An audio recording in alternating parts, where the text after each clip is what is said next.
Chapter 16, Standards. Third person's POV. Whoa, Tucker muttered as he looked out the window at Wayne Manor. Sam, however, didn't seem too impressed. Dick gave Danny a questioning look, as if asking, "Are you sure about this?" Danny returned an exasperated glance that said, "What other choice do I have?" Dick's expression shifted to one of concern, conveying, "Just make sure they don't find out." The limo came to a stop, and they began exiting, heading inside the manor. "We'll be in my room," Danny informed both Dick and Alfred. "I'll bring some refreshments shortly," Alfred nodded. "Come on, follow me," Danny said, motioning for them to follow as he led the way up the staircase. When they reached Danny's room, Tucker and Sam were taken aback. One side of the room housed a large bookshelf and an advanced computer system, while the opposite side resembled a mini gym, complete with dumbbells, a punching bag, and a treadmill. Despite the equipment, the room remained spacious, with a large bed situated in the center. "This is your room?" Tucker asked in disbelief. He walked towards the computer, his hands trembling. "Danny, is this what I think it is? Wayne Tech's latest computer system?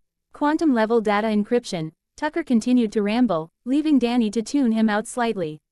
Sam, meanwhile, eyed Danny suspiciously. "Is this why you didn't want to say anything? Because he's giving you hush money?" "Sam," Danny sighed, offering an exasperated smile. Tucker, still hugging the computer, glanced back at Danny in confusion.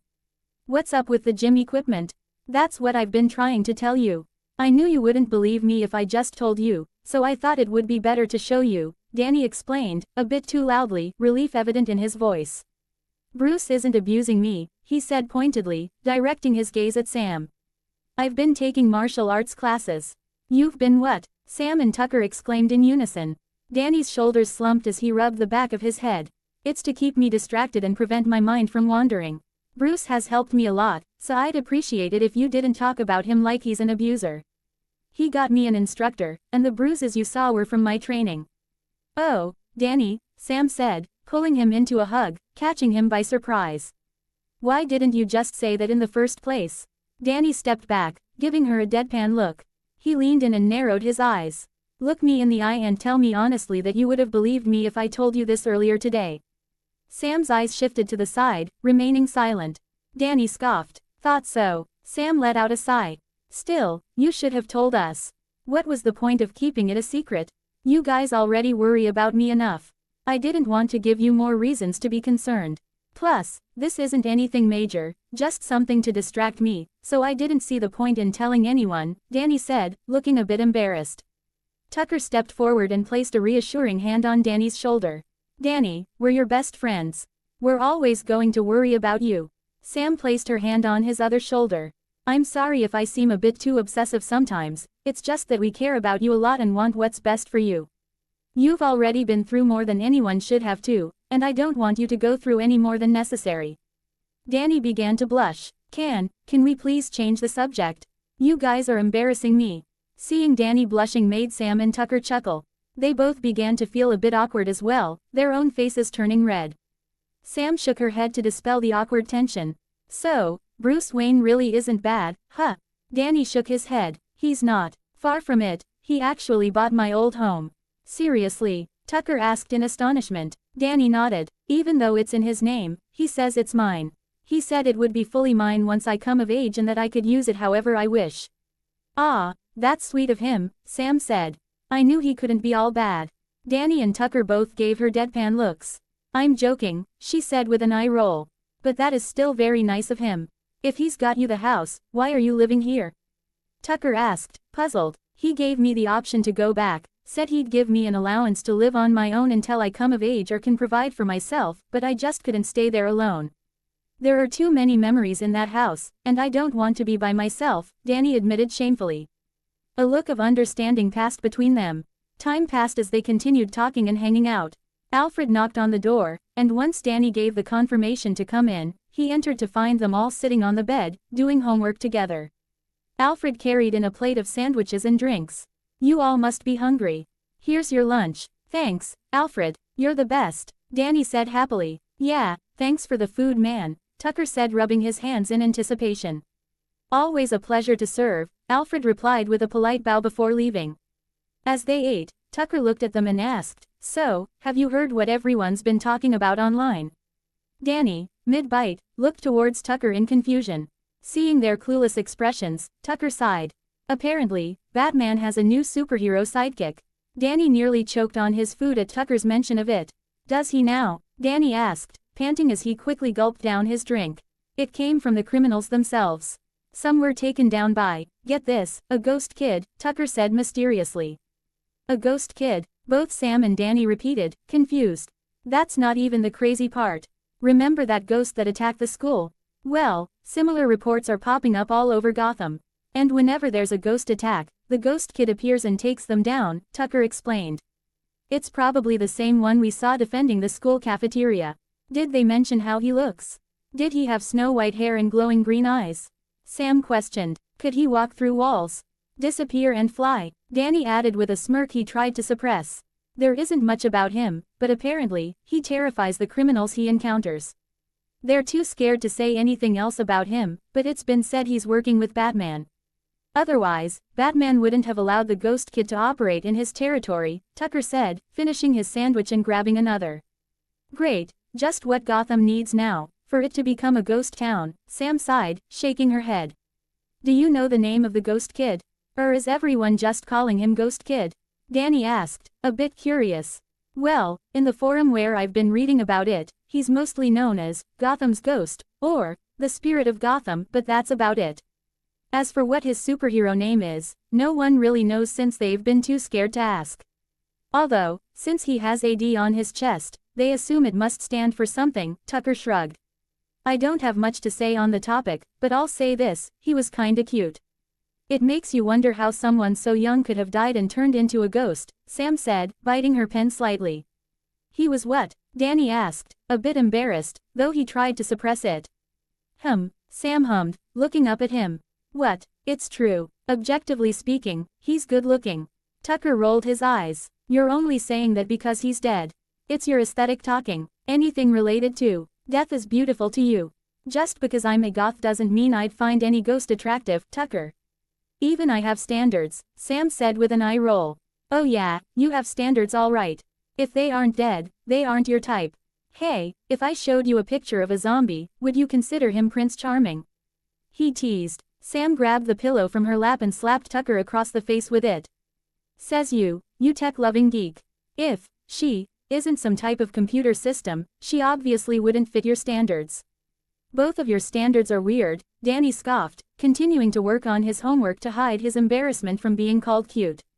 What was that? They both asked, narrowing their eyes at him. It's true, Danny shrugged. Oh yeah, then what are your standards? What would you consider true beauty? Sam asked with a scoff. Surely not Paulina Tilda, she said, mimicking infatuation. Wonder Woman, Danny said dreamily. Now that's a woman. Sam looked at Danny in disgust, while Tucker dapped him up. You, my brother-in-arms, understand it. Tucker nodded in agreement. Men, Sam scoffed disdainfully. Chapter 17, Tracted. Third person's POV. Sam, Tucker, and Danny were all in the cinema room, popcorn in hand. Dick lounged behind them, one leg over the armrest as he typed away on his phone. As the movie ended, Sam checked her watch. Damn, I forgot about my curfew, she said, disappointed. Tucker also checked the time and let out a sigh. Do you think if I ask Bruce Wayne, he'd adopt me too? Tucker asked hopefully. Dick resisted the urge to roll his eyes, though a look of amusement crossed his face.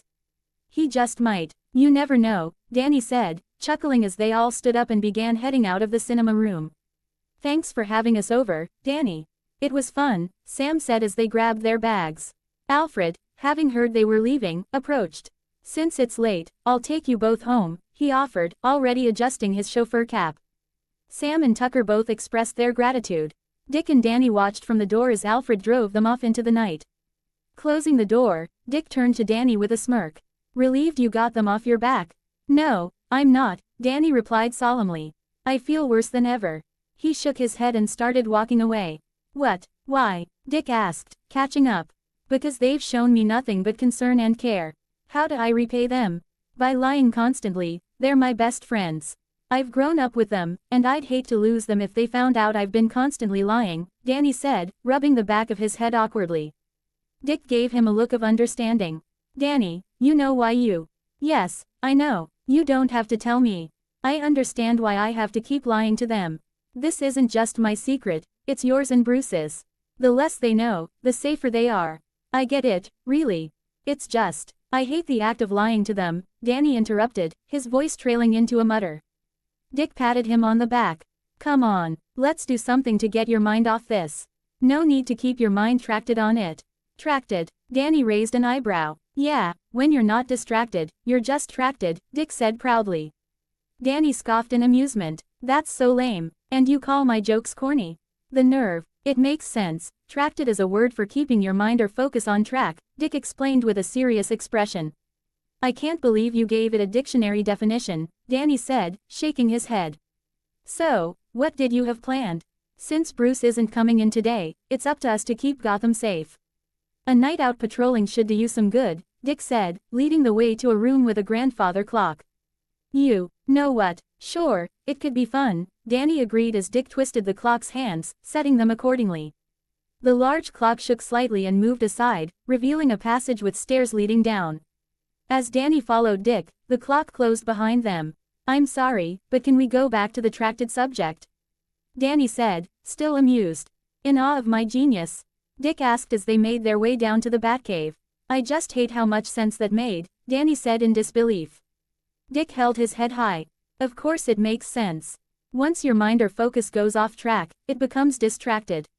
As they reached the center of the Batcave, Dick turned to Danny. Wait for me while I get changed. Take your time, Danny said, waving him off. A few minutes later, Robin returned in his costume, only to find the Batcave empty. Danny was nowhere in sight. That idiot, did he go on without me? Suddenly, an icy chill ran down his spine as if an ice cube had been dropped down his back. His body shivered as Danny phased through him, materializing on the ground, chuckling. Don't do that, it feels weird, Robin said, shaking his body in disgust and glaring at Danny. Then don't call me an idiot, Danny retorted, rolling his eyes. Shall we get going? Dick nodded in agreement. Danny Fenton and Robin spent the majority of the night surveying the grueling streets of Gotham. Robin rode his red motorcycle, the letter R, embroidered in yellow. Danny flew beside him, keeping up with Dick's speed. When can I get my own? Danny asked, eyeing the motorcycle jealously. 1. When you learn how to drive, kiddo, Dick teased. And 2. When you learn how to make one. I had to build mine when Batman was teaching me how to be a mechanic. Of course you did, Danny said with a lopsided smile. As Danny opened his mouth to speak, a blue wisp escaped his lips. His eyes widened in alarm. Before he could react, a net appeared out of nowhere, capturing him. Robin's head snapped back, realizing Danny was no longer beside him. He twisted around and executed an Akira drift, his foot sliding along the ground as he came to a halt. Robin looked toward where the net originated and saw Skulker, the Ghost Zone's greatest hunter, standing with his arm outstretched. Attached to his forearm was a blaster from which the net had emerged. Ha ha ha, trying to be a ghost hunter but getting caught by a sneak attack like that. Talk about unprofessional, Skulker taunted.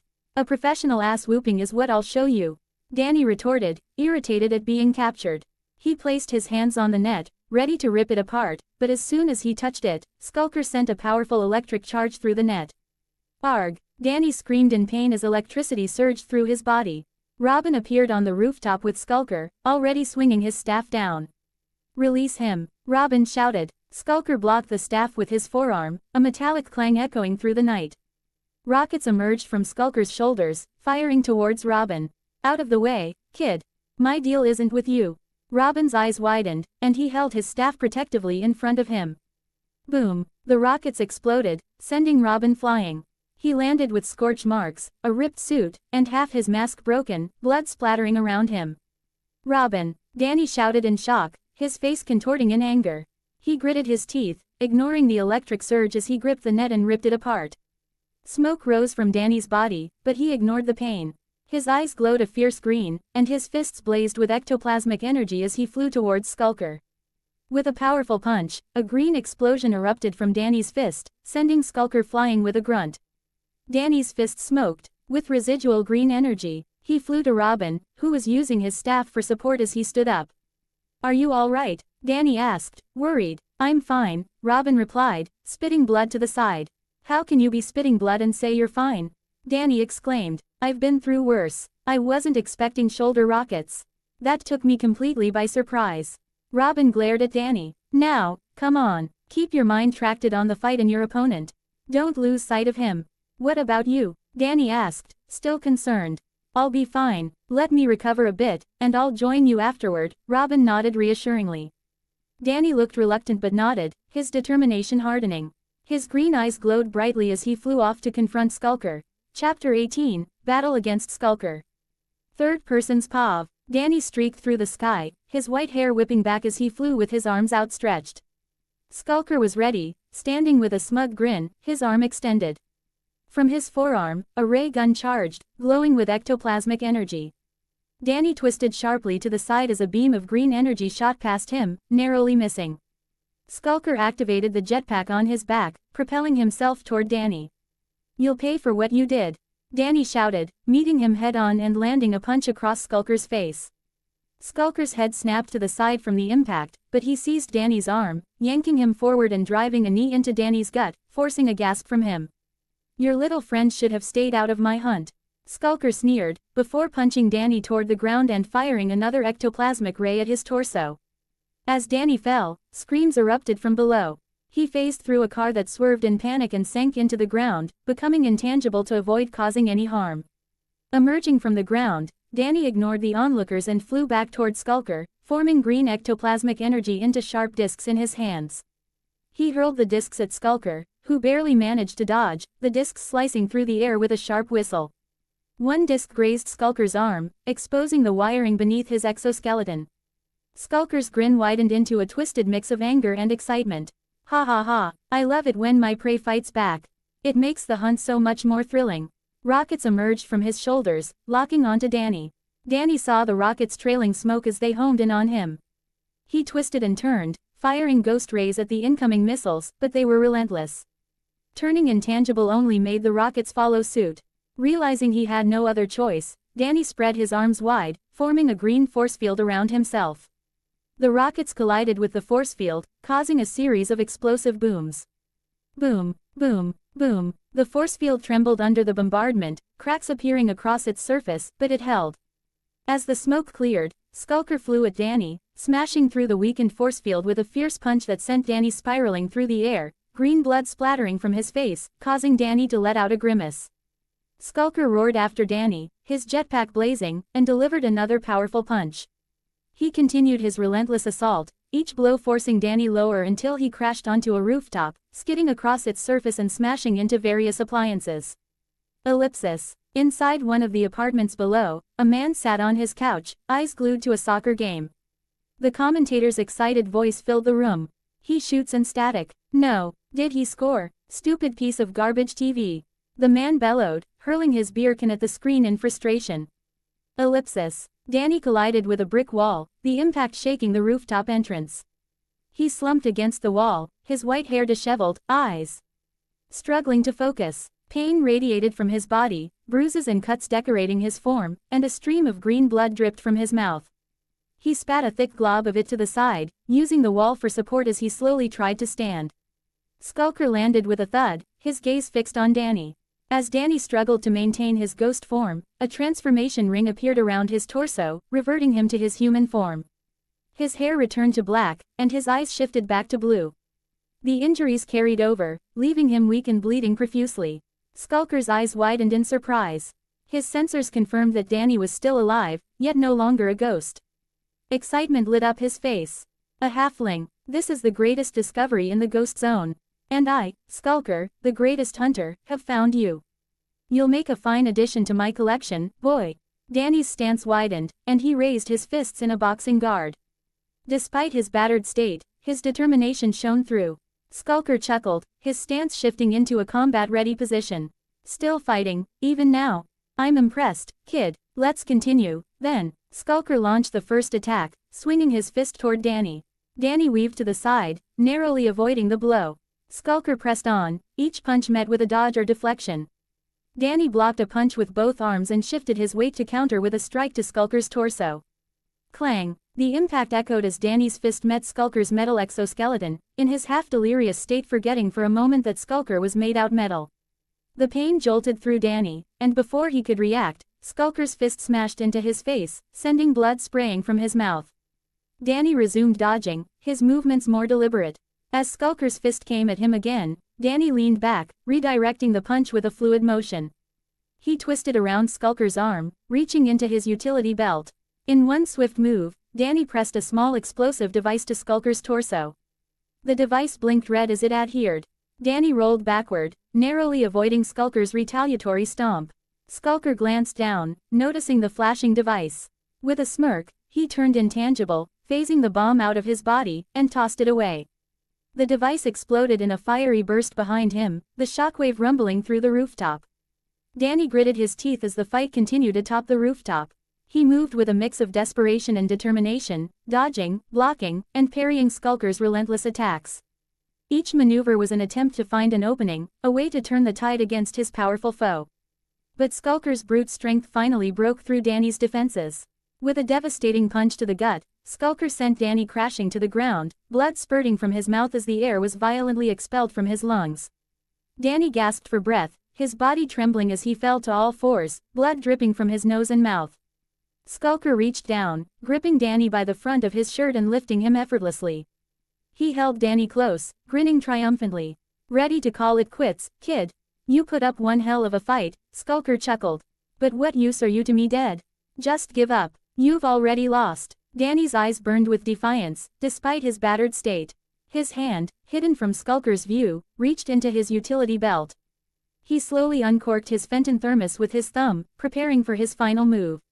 "You made 2 mistakes, Danny rasped, his voice hoarse from pain and the blood he'd coughed up. "Oh, really?" Skulker sneered. "I'm not the one bleeding to death in the palm of my enemy." "Your first mistake," Danny said, his voice steady despite the agony, "is deciding that I've already lost. No one but me gets to determine that." Skulker scoffed, amused. "And the second," clang, the sound of the thermos cap hitting the ground caught Skulker's attention. Danny seized the moment. "Your second mistake," Danny continued, "is bringing me close to your face." Summoning every ounce of strength, Danny made his hand intangible and drove it through Skulker's face, forcing the ghost hunter's true form, a small, green figure, out of the back of his exoskeleton. Skulker released Danny as his true form was ejected. The tiny figure screeched as it was launched into the air. Danny collapsed to the ground but managed to aim his Fenton thermos at Skulker's true form, activating it just in time to capture the shrieking ghost. As Skulker was sucked into the thermos, he clung to the rim, shouting in desperation, "Voice activation. Self-destruct." Danny's heart sank as he sealed the thermos. The female robotic voice from Skulker's suit began the countdown. Initiating self-destruct sequence. Activation in 3. Danny's eyes widened in horror. There was no time to escape. 2. He closed his eyes, crossing his arms in a futile attempt to shield himself from the impending explosion. Just as the countdown reached its final second, a wire shot through the air. Batman, propelled by his grappling hook, flew toward Danny, his cape billowing behind him. With a swift motion, he enveloped Danny in his cloak, shielding him with his own body. 1. Self-destruct. Boom. The explosion erupted, sending both Batman and Danny flying. The force of the blast knocked Danny unconscious, his body limp in Batman's protective embrace. The Dark Knight grimaced as he absorbed the brunt of the blast, maneuvering midair to shield Danny from the worst of the impact as they crashed onto a nearby rooftop. Chapter 19, Argument with Bruce. Third person's POV. Danny lay on a medical cot in the Batcave, bandages wrapped around his torso and arms. He groaned softly, shifting side to side as he began to stir. His eyelids felt impossibly heavy, but he forced them open. The first thing he heard was Dick's voice ringing out. "He's waking up." Danny gave a weak grin as he blinked blearily at his surroundings. "Sup, Doc," he greeted, his voice hoarse. "You came around faster than we thought," Dick replied with a relieved smile. "That's what," she said. Danny managed to chuckle, wincing immediately as pain shot through his ribs. He clutched his stomach. "Hey, worth it, seriously," Dick said, rolling his eyes at the poorly timed joke. "Don't move around too much. You're still healing." Danny forced a mock-serious expression onto his face. "All right, Doc, be straight with me. How much time do I have left?" You have a few broken ribs, a punctured lung, internal bleeding, but with your healing factor, it's all manageable, came Batman's voice as he approached from the shadows, his cowl pulled back. He stopped at Danny's bedside. Danny's eyes widened dramatically. Oh no, it's worse than I thought, isn't it? Batman, at my bedside. This is it. All I need now is the entire Justice League to send me off. If he has enough energy to crack bad jokes, he'll be fine, Dick muttered, shaking his head. Sorry, Danny said, wincing again. I'm using humor to mask the pain. He turned to Bruce. You were saying. Bruce's expression didn't soften as he continued. Despite the severity of your injuries, your healing factor means you'll recover quickly. I estimate 3 to 7 days before you're back to full strength. Yay, Danny said weakly, his voice laced with sarcasm. Then, his tone sobered. Was anyone hurt? I just remember an explosion, then, nothing. Bruce's frown deepened. No, luckily, no one else was injured. Danny sighed in relief but couldn't resist quipping. What did this guy, no one, do to you that you say it's luckily he got hurt all right? Sorry, I'll stop now. He immediately stopped as Bruce gave him a sharp, reproachful glare. Dick stifled a laugh at Danny's failed attempt to diffuse the tension. Oh man, you're actually getting the look. Welcome to my world. Bruce turned and began to walk away. Your work is being suspended indefinitely. Danny's jaw dropped. Wait a minute, my jokes weren't that bad. You're grounding me from hero work because I made a few lame cracks. Even Dick looked shocked by Bruce's pronouncement. This has nothing to do with your jokes, Bruce said, his tone cold and matter of fact. It didn't occur to me until now how reckless I was to bring you along. I let my pity for your situation blind me. You're not ready for this kind of work. You're a danger, to yourself and to others. Until I deem you prepared, your role here is over. Pity, weak, Danny growled, pushing himself to sit upright despite the obvious pain. He swayed and almost fell, but Dick quickly caught him. Danny, don't, Dick started, but Danny shook him off. You think I don't know you pity me? Danny snapped, glaring at Bruce. His voice was low, but his words carried weight. It's obvious. So obvious even a blind man could see it. The only reason I even have this luxury, this roof over my head, this mentor, this chance, is because of your pity. His voice cracked, but he didn't stop. And yeah, I appreciate it. I do. But don't think for a second I need your pity, because I don't. I can survive on my own. Danny's hands clenched into fists despite the pain. And as for being weak, in case you missed it, I just won that exchange and took down someone who called themselves the greatest hunter. I did that on my own, no backup, no team, just me.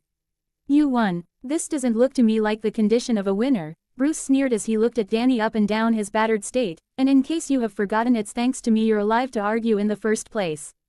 You would have been dead on that rooftop if I arrived even a second too late. I will not have your death in my conscience simply because I let an inexperienced kid with new powers play the hero. We both knew this job was dangerous from the start. Danny shot back angrily, his voice filled with defiance. We knew the chances of me dying, or being in a constant state of near death, were going to be the norm if I took up the mantle of a hero. Just because it's happened once doesn't mean I'm unfit for this line of work. Danny limped toward Bruce, his movements slow and pained, but his determination unwavering. He stopped just short of Bruce, tilting his head back to meet the imposing figure's sharp, narrowed blue eyes. The last thing I'm afraid of in this life is death, Danny growled, his voice low but carrying the weight of his conviction. Death can have me when I deem her worthy.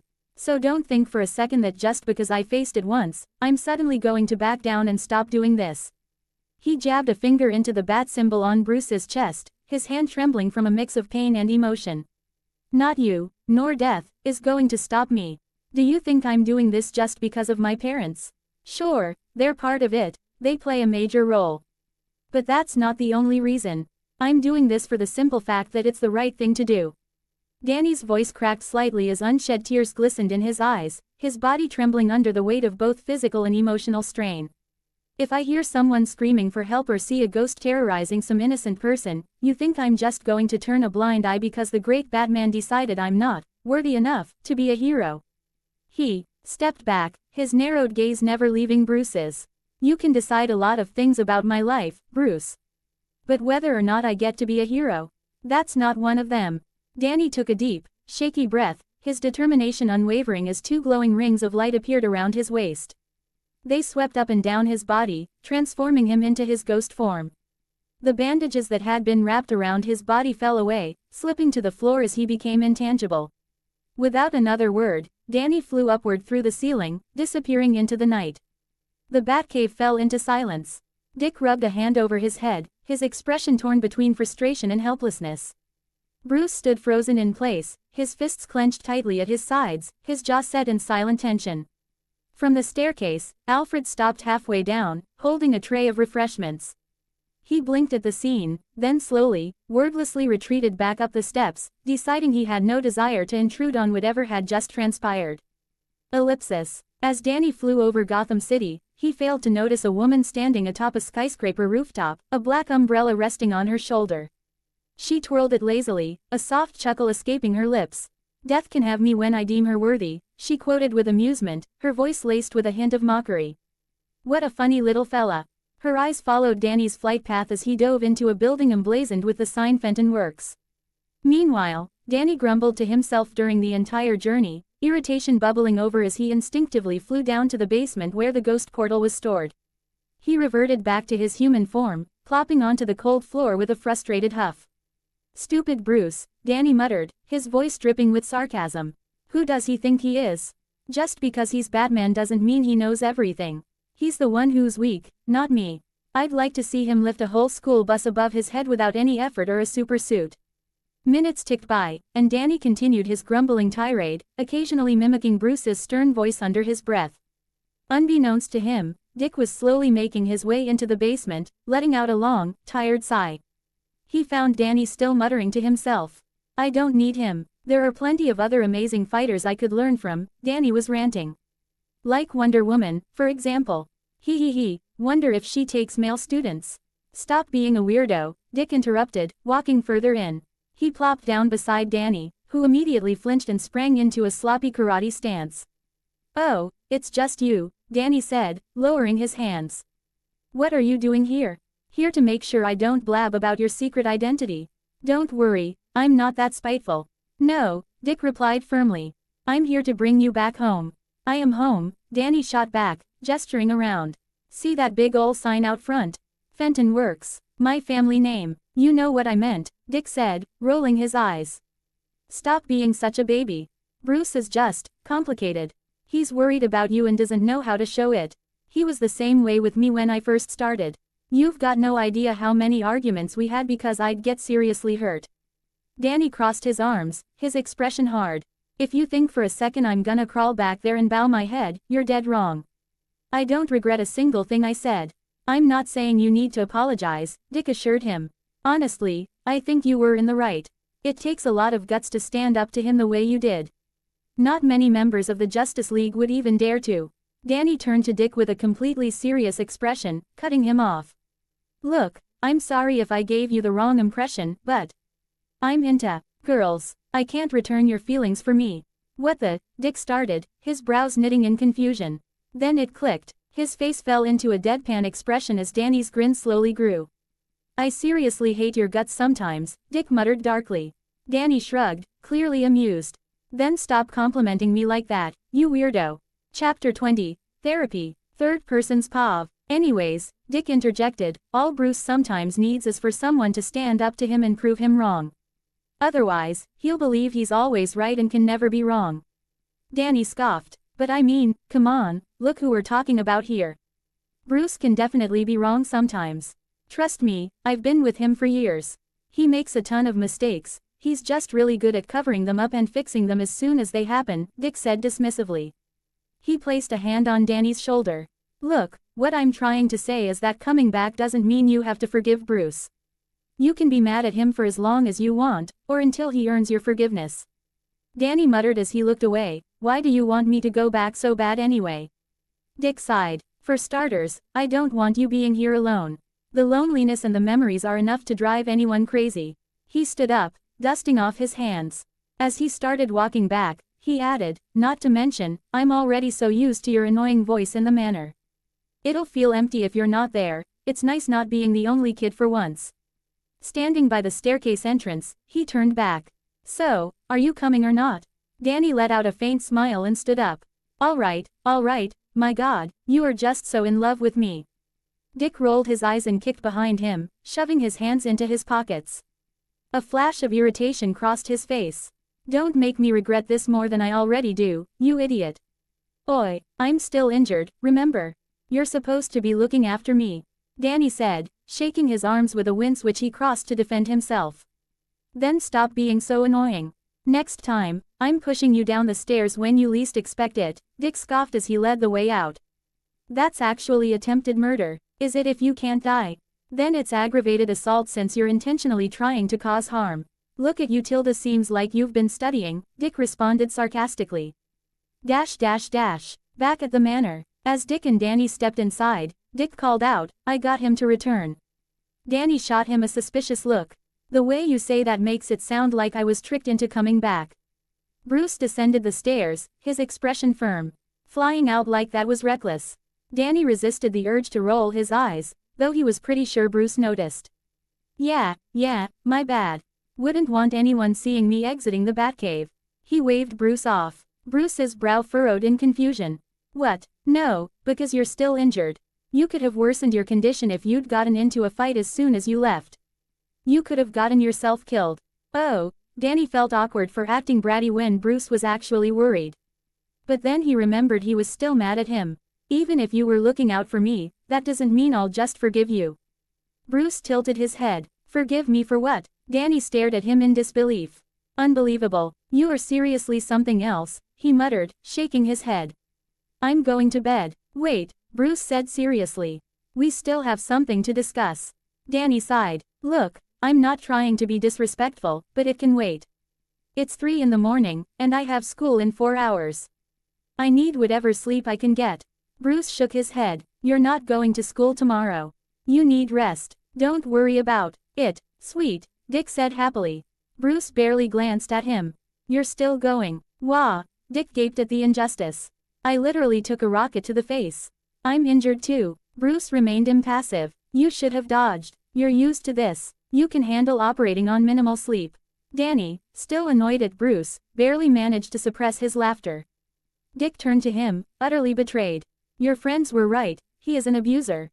He whispered harshly before stomping off. So, can we talk now? Bruce asked, raising an eyebrow. Danny sighed. It's not like you're giving me much of a choice. I would have preferred to get some sleep, though. Bruce turned and began walking away, a silent indication for Danny to follow. And just so we're clear, Danny added, his tone laced with contempt, the only reason I came back was because Dick was practically on his hands and knees begging me. It had nothing to do with you or your luxuries. I did no such thing, you big liar. The halls echo, I heard you. Dick's voice rang out from somewhere in the manor. Danny's cheeks flushed slightly, and he wisely decided to stay quiet for the rest of the walk to Bruce's office. As they stepped inside, Danny looked around before asking, may I ask why here? Do you even use this place? Bruce leaned back against his desk, arms crossed. On occasion, and I wanted this conversation to be private. A beat of silence passed before Bruce asked, would you like some therapy? Danny blinked. I'm sorry, but could you repeat that? I'm asking if you'd like to go to therapy. Yeah, that's what I thought you said. I'm going to bed. Danny rolled his eyes and turned toward the door. Bruce's tone sharpened. Daniel, I'm being serious. And I need you to be just as serious. Hearing Bruce use his full name in that tone made Danny pause. He sighed and turned back around. May I ask why you're asking me this? Bruce's expression remained firm. During our argument earlier, I realized some things about you that I didn't like in the slightest. Danny scoffed. Sorry for being so unlikable, he said, dripping with sarcasm. Bruce's voice took on a warning edge. Danny looked down. Sorry, I can't help it. Bruce let out a sigh. That's one of the things I'm worried about. You use sarcasm and humor as a mask, to hide what you're really feeling, to make people think you're fine. It's not healthy. Danny shifted uncomfortably. Yeah, well, at least it's better than being all gloomy, hiding in a cave, or beating people up to feel better. The words barely left his mouth before regret sank in. I'm sorry, I shouldn't have said that, Danny muttered, shame settling in. No matter how mad I am at you, I shouldn't have said that. Bruce studied him for a moment before shaking his head. A faint smile ghosted his lips. You're right, it is better than how I handled my problems. But that doesn't mean you don't need help processing what you're feeling. His expression darkened slightly. What really concerned me, though, was how little regard you have for your own safety, for your own life. Because to me, it sounded like you don't value it anymore. Like you think it's something you can just throw away. Bruce met Danny's eyes, his voice softer but firm. No kid should ever be thinking like that. Chapter 21. Meaningful Death. Third person's POV. Like you've said, I may be able to control a lot of things in your life, but I can't control everything. That's something I agree with you on. That's why I wanted to know how you felt about the matter before pushing anything on you, Bruce finished, staring at Danny as if waiting for an answer. Danny held Bruce's gaze for a long time, unsure of how to respond. Finally, he sighed, closing his eyes for a moment before gathering his thoughts. Look, I appreciate what you're trying to do for me. Trust me, I understand, I really do. But I don't need therapy. I think you've misunderstood something. I might not fear death, but that doesn't mean I want to just throw my life away or that I have some kind of death wish. I still have a lot I want to do, a lot I want to experience. When I do die, when my time finally comes, I want to be able to face my parents, wherever they are, and tell them incredible stories about my adventures. So, while I may not fear death, what I do fear is dying an unsatisfactory death. One that feels meaningless. If I can die saving just one life, then I can stand before my parents and my sister with pride, knowing I did the right thing. The reason I seem so indifferent about death is because, in the end, it comes for all of us, whether we want it or not. I know that might sound unsettling coming from someone my age, but it's a truth I've come to accept. Danny explained, rubbing the back of his neck. He looked down, a faint but sincere smile on his face. Bruce didn't react immediately. His expression remained unreadable, but after a few seconds, he closed his eyes in quiet acceptance of Danny's words. Then, without a word, he leaned forward and ruffled Danny's hair softly. This world truly is an unfair place, he murmured. Bruce said nothing more. He straightened up and began heading toward the door. Get as much rest as you need, Danny, he said as he exited the room. Sorry for keeping you up past your bedtime. Danny ran a hand through his hair, trying to fix the mess Bruce had made, a puzzled expression on his face. What was that? He muttered. Shaking his head, he left the office and made his way through the long, winding corridors toward his room. The moment he saw his bed, his eyes grew unnaturally heavy, and his body instinctively gravitated toward the soft mattress. He didn't even bother changing out of his clothes before flopping onto the bed. Exhaustion took over, and within seconds, he was fast asleep. Date. February 2nd. Time, 4:11 p.m. Location, Wayne Manor, Danny's room. Danny groggily opened his eyes, turning his head to glance at the clock on his bedside table. Wow, I slept for more than 12 hours, he mumbled, his voice hoarse from sleep. Still unwilling to get up, he slid off the bed and sprawled onto the floor, face down on the carpet. Alfred, he called out in a muffled voice. Silence. Be a dear and carry me to my duties. I'm feeling too lazy to move, he mumbled to himself in lazy amusement. After a few seconds, he let out a dramatic groan, finally pushing himself off the ground. Fine, he muttered, dragging himself toward the bathroom for a much-needed shower to wake up and start his day. Ellipsis. An hour later, Danny sat in the Batcave, enjoying a light snack Alfred had prepared. He glanced at the butler with teary eyes and said, "You know the saying, not all heroes wear capes." Well, I fully agree. Sometimes, they just need a three-piece suit with a magnificent tie. Alfred smiled and bowed elegantly. I appreciate the compliment, young Master Daniel. Bruce spun around in his chair, fixing Danny with a stern look. All right, let me make one thing clear. While I won't stop you from doing your hero work, I'm not allowing it while you're injured. Once you're fully healed in 2 days, the prohibition will be lifted. That is the one thing I will not budge on. Danny nodded. That's reasonable. I'll comply. Nearby, Dick was in the middle of his workout when he looked over and asked, "You know you should be resting, right? So why are you here?" "For training, obviously," Danny retorted, dusting off his hands before placing his empty plate. Back on the trolley, Dick sighed. What part of, "You should be resting," are you failing to understand? Your injuries could heal wrong because of how fast you're regenerating. Moving too much could mess that up. Danny smirked. Ah, you misunderstand me. I'm not training my body, I'm training a new power I unlocked. Dick and Bruce both frowned, exchanging a look before speaking in unison. New power. Danny turned toward Alfred with a deadpan expression.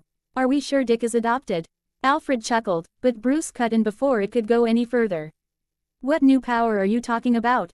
Did this happen during your fight with the ghost hunter? Danny hesitated, blushing slightly as he looked away.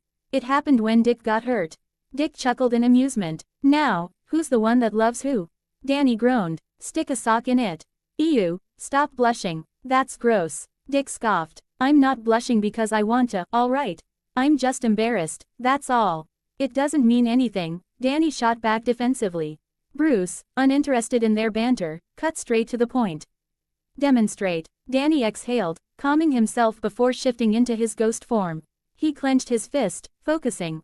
Green ectoplasmic energy flared around his hand, growing wilder by the second, until suddenly, his fist combusted into vibrant green flames. A flickering aura of fire surrounded him as he concentrated. When Dick got hurt, I got really angry, and my ectoplasmic energy responded accordingly, Danny explained. Bruce studied him carefully. And do you remember what happened when you first used it? Danny nodded. Yeah, Skulker exploded, or at least, I created an explosion the moment my fist touched him. Bruce hummed in thought. We'll need to run some tests. We don't know how these flames behave or if they're even safe to use. They could be dangerous, they might even burn a person's soul. Danny tilted his head in consideration. I don't necessarily think so. I mean, theoretically, I could affect someone's soul, but right now, I think I'm relatively safe. Before they could question him further, Danny continued. My regular ectoplasmic attacks already have some heat to them. All I really did was increase that temperature. Since my standard attacks don't burn souls, these flames shouldn't either. But don't get me wrong, I'm not saying we shouldn't test them. We definitely should, just in case.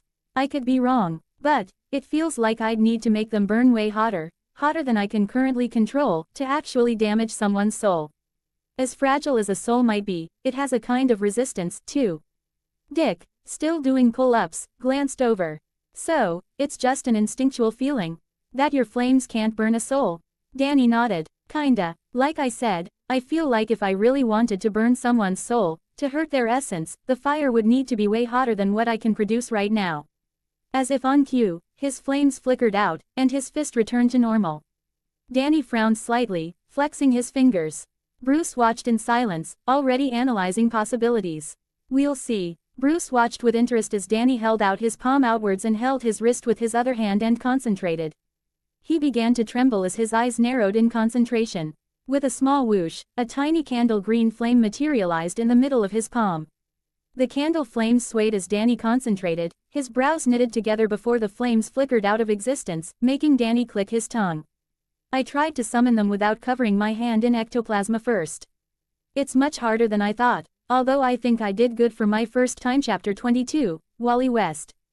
Third person's POV. Date: February 13th. Time: 10:13 a.m. Location: Batcave. Since it was the start of the weekend, Danny was getting in some training. In his ghost form, eyes closed in concentration, he stood in a horse stance and punched the air. A blast of fire shot from his fist before dissipating. He punched with his other hand, releasing another wave of flames. Then he began moving systematically, unleashing blasts of green fire with every punch and kick. Planting his heel firmly into the ground, Danny began to rotate, drawing a circle of fire around himself. The flames swayed and crackled fiercely.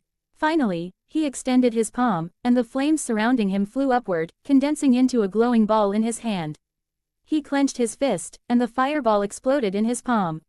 Smoke curled up between his fingers as he sighed. Rings of light appeared around his waist, and in a flash, he reverted to his human form. Sweat clung to his forehead and soaked through his clothes. Wiping his brow, he muttered, "My training with the ghost fire has definitely improved, but it takes too much energy to use continuously. I'll need to keep practicing to control the amount of energy I consume. I only used it for 10 minutes, and I'm already exhausted." Danny opened and closed his fist, satisfied with his progress. "Yo, Danny, you down here?" Dick's voice echoed as he made his way into the Batcave, hands stuffed in the pockets of his sweater. "Yeah, something wrong?" Danny asked, looking up from where he stood. "Not really. I'm here to invite you out with a friend. You wanna come?"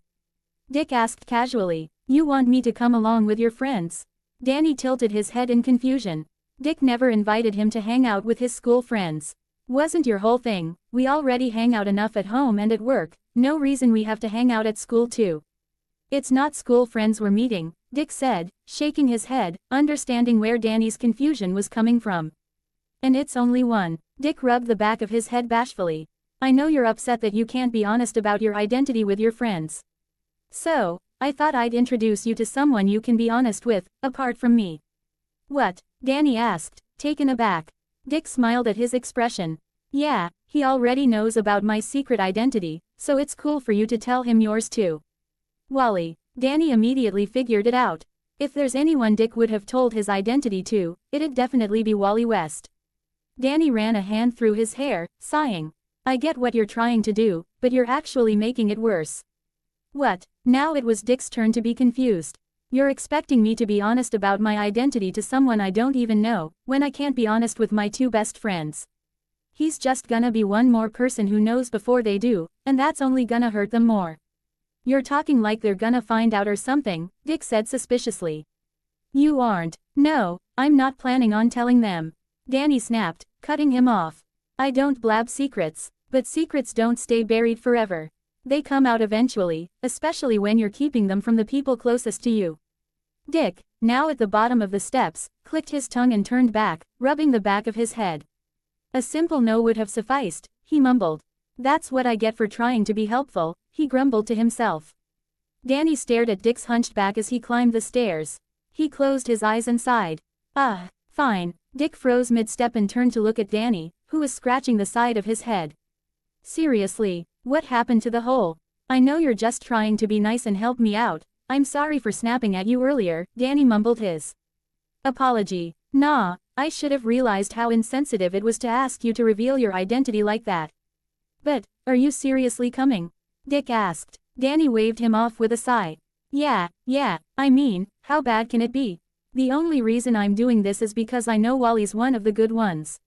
One of the best, even. So I don't totally mind. Let me just get ready. It'll take me a while, Danny said as he started up the staircase. Ellipsis. Half an hour later, Danny came down from his room, refreshed and ready. He wore an open blue coat with a fur-lined hood, his breath visible in the cold air of the manor. Dick was waiting by the door, dressed in a black jacket with matching tinted glasses. So, where are we meeting him? Danny asked as he descended the stairs. Dick led the way out into the lightly snowing city. We're heading to Central City. Seriously, Danny raised an eyebrow. So, I guess we're meeting someone connected to the Flash. You could say that, Dick replied with a knowing smile. Danny's eyes lit up. Do you think if I ask, I could get the Flash's autograph? Dick chuckled as the snow crunched beneath their feet. You're a fan of the Flash? Oh yeah, definitely in my top 3 all-time favorite heroes, Danny said, his voice brimming with excitement. Dick shot him a curious glance. What, who are your top 3?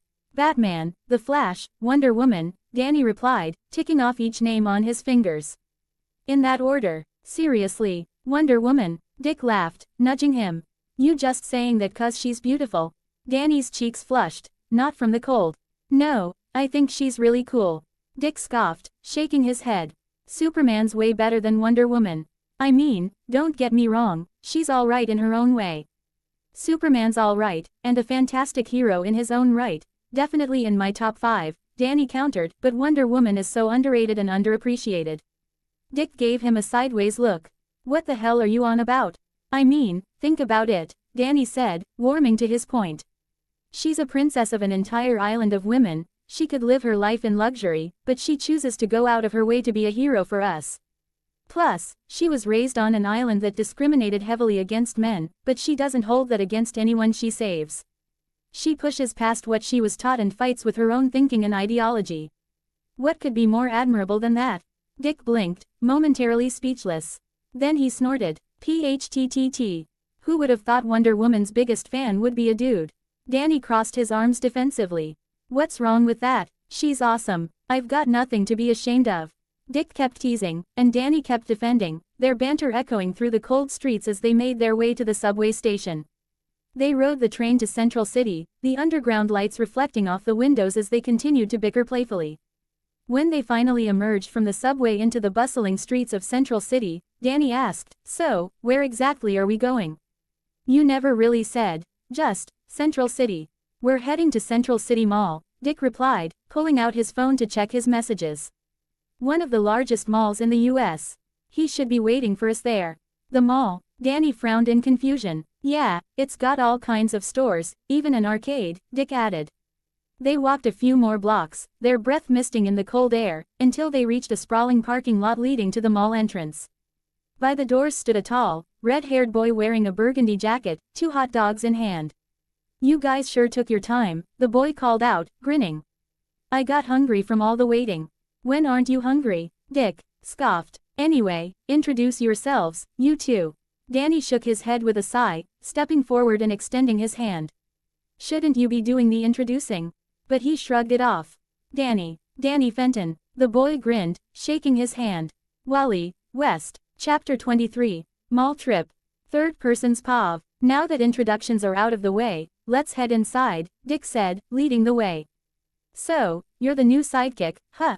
Wally asked, giving Danny a once-over as if appraising him.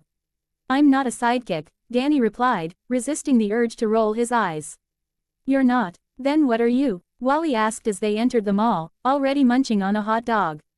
An apprentice, Danny said, puffing out his chest and holding his head high. Dick snorted. Ooh, I like that. Apprentice. Sounds way better than sidekick, Wally said, grinning. Stop talking about it in public, Dick warned as they stepped onto the escalator. Sorry, I can't help it. I'm curious. Wally leaned in closer to Danny and whispered, is it true? You know what you are. That can't be real, right? I mean, ghosts aren't real. Danny shot Dick a look that said, is he serious? Aliens exist, but you think ghosts can't be real? Danny asked, raising an eyebrow. Oh, by the way, I'm only half. Aliens can be scientifically explained. The universe is huge, there are tons of planets. It'd be weirder if we were the only life forms, Wally said with a shrug. But are you sure you didn't just develop ghost-like powers and aren't actually a ghost? My parents opened a portal to an alternate dimension full of ghostly beings, that's how I got my powers. Dick and I have fought them more than a few times, so I'm pretty sure my abilities aren't just imitations. Danny sighed. Your parents did what? There's a whole dimension of ghosts. Wally exclaimed as they reached the 3rd floor. You guys need to stop talking so loud, Dick warned, shooting them a sharp look. If you want to talk about this, keep your voices down. But did you hear what he just said? A whole different dimension of ghosts. That's freaky, man. Wally shivered slightly as they walked past a row of stores. Yeah, I know, I've seen it. The portal's in his parents' basement, Dick said, exasperated. Wally placed a hand on Danny's shoulder, his expression pleading. As creepy and weird as that is, please, I beg you, invite me over. I have to see this. Danny smirked. I'll think about it. Dick nodded toward a shoe store. Weren't you here to buy sneakers? Oh, right. Wally led the way inside. Mine wear out fast, so I have to keep buying new ones. Why not have some made from the same material as your suit? Danny asked as they browsed. Because those aren't stylish, obviously. Wally scoffed. Your boys gotta dress to impress, you feel me? Right, Danny said, glancing at Dick, who was shaking his head. As Wally tested out a pair of shoes, he leaned in close to Danny and lowered his voice. Since you're part ghost and all, does that mean you can turn intangible and invisible? Yeah, Danny replied, skeptical about where this was going. So, have you ever used it to sneak a peek into the girls' locker room or bathroom? Wally asked, completely serious. Wally, Dick groaned, covering his face with his hand. What? It's a valid question. I'm just making sure he's using his powers responsibly. We are his seniors, after all. Wally patted his chest as if he were on some moral high ground. So, have you? Danny immediately looked away, his face turning red. Dick stared at him in disbelief. Are you serious? Wally burst out laughing, slapping Danny on the back as he tested out his new shoes. Ha ha ha, I get it, man. We're all young, you were curious. I'm telling Bruce, Dick said, looking at Danny in disappointment. Please don't, it was a one-time thing, I swear. I felt horrible as soon as I did it and never did it again, Danny said, clearly embarrassed. Man, now I'm really jealous of your abilities, Wally sighed. Oh, wow, look at this beautiful pair of sneakers, Danny suddenly said, moving away from them to inspect a random pair, anything to escape the conversation and Dick's judgmental stare. Wally just chuckled as he sat down to take off his shoes. They continued browsing the shop, with both Danny and Dick trying on shoes before picking out a few to buy. When they finally left the store, Bags in hand, they wandered through the mall, stopping at different shops and snack stands, mostly because of Wally. Throughout it all, Danny and Wally got to know each other better, quickly becoming friendly. "Shall we hit that before calling it a day?" Wally asked, pointing to an arcade while sipping his drink. "Oh, and here I thought you were going to point at another food spot," Danny teased. "Maybe this time it's pizza." "Wait, do you think they sell pizza in there?" Wally asked excitedly. "You have a serious problem," Dick chuckled, shaking his head as they headed inside. "It's not my fault I burned through calories like crazy," Wally scoffed as they stepped in, just as someone else was walking out. "I'll go grab some tokens."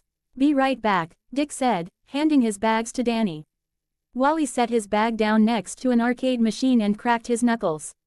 "It's time to set a new high score." A few seconds later, Dick returned with 3 pouches of arcade tokens, handing one to Danny and one to Wally before keeping the last for himself. The 3 of them jumped right in, collecting tickets as they played various games. At one point, Danny and Wally faced off in a fighting game. Danny's tongue stuck out slightly in concentration, his brows furrowed as his fingers flew over the buttons. A second later, the screen flashed. "You lose." "God damn it, you definitely cheated, there's no way," Danny exclaimed, staring at the screen in disbelief. "Ha ha ha ha ha, cry about it," Wally cackled, arms raised in victory. "There's no way you didn't cheat," Danny insisted, glaring at him. "I never lose at fighting games." Wally just smirked. "Well, you did today." He rubbed his nails against his chest and blew on them. "You just gotta get good, you noob." "He actually didn't cheat. You just got your ass kicked that badly, Danny." "I was watching his fingers the whole time," Dick chuckled. Danny slammed his fist down on the machine, looking utterly dejected. "My winning streak," Wally fake yawned. "Well, I suppose that was an entertaining warm-up." "I'll show you a goddamn warm-up, you be," Danny started but caught himself, clicking his tongue in frustration. "Another game. I won't stop until I beat you," Danny challenged. "Sure, I'm up for any challenge," Wally said, stretching his arms behind his head as he walked away. The trio moved toward a motorcycle racing game that allowed all 3 to compete. They leaned and weaved from side to side, intensely focused. However, despite their efforts, Dick dominated the race, with Danny finishing second and Wally dead last. Although Danny lost, he took solace in the fact that he had beaten Wally. Meanwhile, Wally trailed behind them, staring at his hands in disbelief. "I lost in a racing game, what has the world come to?" Next, they moved to a Just Dance station, determined to see who could rack up the highest score. Their feet moved in sync with the arrows, eyes darting to follow the rapidly approaching patterns. As the song ended, Wally dramatically twirled, draping an arm over his waist and covering his face with his hand. They checked the results. Once again, Dick came in first. Wally managed to snag second place, leaving Danny in third. Danny clung to the railing, defeated. "I suck, I don't deserve to live anymore." Wally and Dick exchanged a look before dramatically bowing before their friend. "Teach us your ways, Game Master. You have bested us at every turn. Please, share your secrets." "Sorry," Dick said with a smirk, pressing a finger to his lips. "That's classified." He turned and walked away. "I bet he thinks he looks cool right now," Danny scoffed. Wally chuckled. "Oh, I know for certain that he does." After collecting their tickets from all their games, they made their way to the prize booth. Since Dick had the most, he led the way, stopping when something caught his eye. "Oh, cool, first prize is tickets to an upcoming concert tomorrow," Dick said, studying a poster. Curious, Wally and Danny stepped up to look at it. Danny froze the moment he saw it, muttering under his breath, "Damn it." "What's wrong?" Dick asked, noticing Danny's sudden change in demeanor. "Whoa, she's freaking hot," Wally said, staring at the poster. The image showcased a tall, stunning teenage girl with pale cyan skin, green eyes, and long, flaming robin's egg blue hair pulled back into a high ponytail. 2 sharp angled locks framed her face, and she wore amethyst purple lipstick and curled black eyeliner. She held a purple guitar decorated with blue flames. Wally grinned. "And what is this beauty's name?" He read aloud from the poster. "Ember McLean." Danny leaned toward Dick and whispered, "She's a ghost." Chapter 24, Clichés. Third person's POV. "What?" Dick whispered back in surprise. "How do you know that? Does your ghost sense go off just by looking at a picture?" "No, I just know," Danny whispered back. "I mean, look at her. Does anything about her scream normal to you?" As Wally placed his tickets on the counter, he glanced back at Danny and Dick, noticing their hushed conversation. You guys having trouble deciding what to get? Honestly, I might just grab the ticket so I can see that babe tomorrow. Dick rolled his eyes and placed his own tickets on the counter, Danny following suit. The two of them turned to the man behind the counter and said in unison, we'd like the first place item. You guys are serious? I was just joking. Wally stared at them, taken aback. Well, if you're down for it, who am I to turn it down? With a grin, Wally turned to the man behind the counter. Same here, give me that ticket. The man took their tickets and pulled 3 concert tickets from beneath the counter, placing them in front of them. Grabbing their tickets and shopping bags, the trio exited the arcade. Wait, would Bruce even let you go? I mean, wouldn't he be upset about you taking so many days off? Wally asked as they headed toward the escalator. Dick sighed. He would, if it was an important mission. He leaned in, lowering his voice. Danny told me something interesting. As they rode the escalator down, Wally glanced at Danny in disbelief. You're telling me that babe is a ghost? Danny nodded. It's just a feeling I get. I can't explain it well, I just know. Wally furrowed his brows, looking down at the ticket, which had a small picture of Ember on the front. Well, I'll say this much, I wouldn't mind being haunted by her Tilda, Wally smirked, stuffing the ticket into his pocket. But why are we even going? Are all ghosts just bad guys or something? She doesn't seem like one to me. Dick stiffened slightly, placing a hand on his chin. You know what? You've got a point. I took the ticket because of what Danny said, but I never stopped to consider if she actually wasn't up to no good and her regret or whatever was just that she wanted to put up a concert or something. Who's to say she's one of the bad ones? Danny sighed. I'm not saying ghosts are necessarily evil. But you have to remember, to become a ghost, someone usually has to die with resentment or regrets. That kind of thing can make them act out. Turning to Dick, Danny continued, and the only reason you didn't stop to consider it is because every ghost you've helped me take down before was up to no good. You've subconsciously developed a prejudice toward them. Wally rubbed his chin, deep in thought. I see, so even if they're not evil, they tend to make a mess of things. What do you think she's planning? Danny shrugged. How should I know? But one thing's certain, her abilities probably have something to do with sound. So be ready for that. Seeing Dick's skeptical expression, Danny gave him a deadpan look. She's holding a guitar and putting on a concert. Either she's got a hypnotic voice that controls people, or she uses that guitar as a weapon. Could be either, or both, for all we know. Good observation, Dick praised. Before Danny could make a sarcastic remark, his phone buzzed. Pulling it out, he frowned when he saw Tucker's name on the screen. Wait a sec, I need to take this, Danny said, stepping away as they neared the last escalator. Answering the call, he spoke cautiously. Tucker, something wrong? Hey, do you have plans tomorrow? Tucker asked, his tone unusually excited. Danny's eyes narrowed. Before he could answer, Tucker burst into laughter. Ha ha ha, who am I kidding? Of course you don't. Tomorrow's Valentine's Day. Danny's face went blank. I'm hanging up. No, wait. I'm sorry. Tucker backpedaled with a chuckle. Listen, since you don't have any plans, wanna go to a concert? Danny exhaled sharply, already guessing where this was going.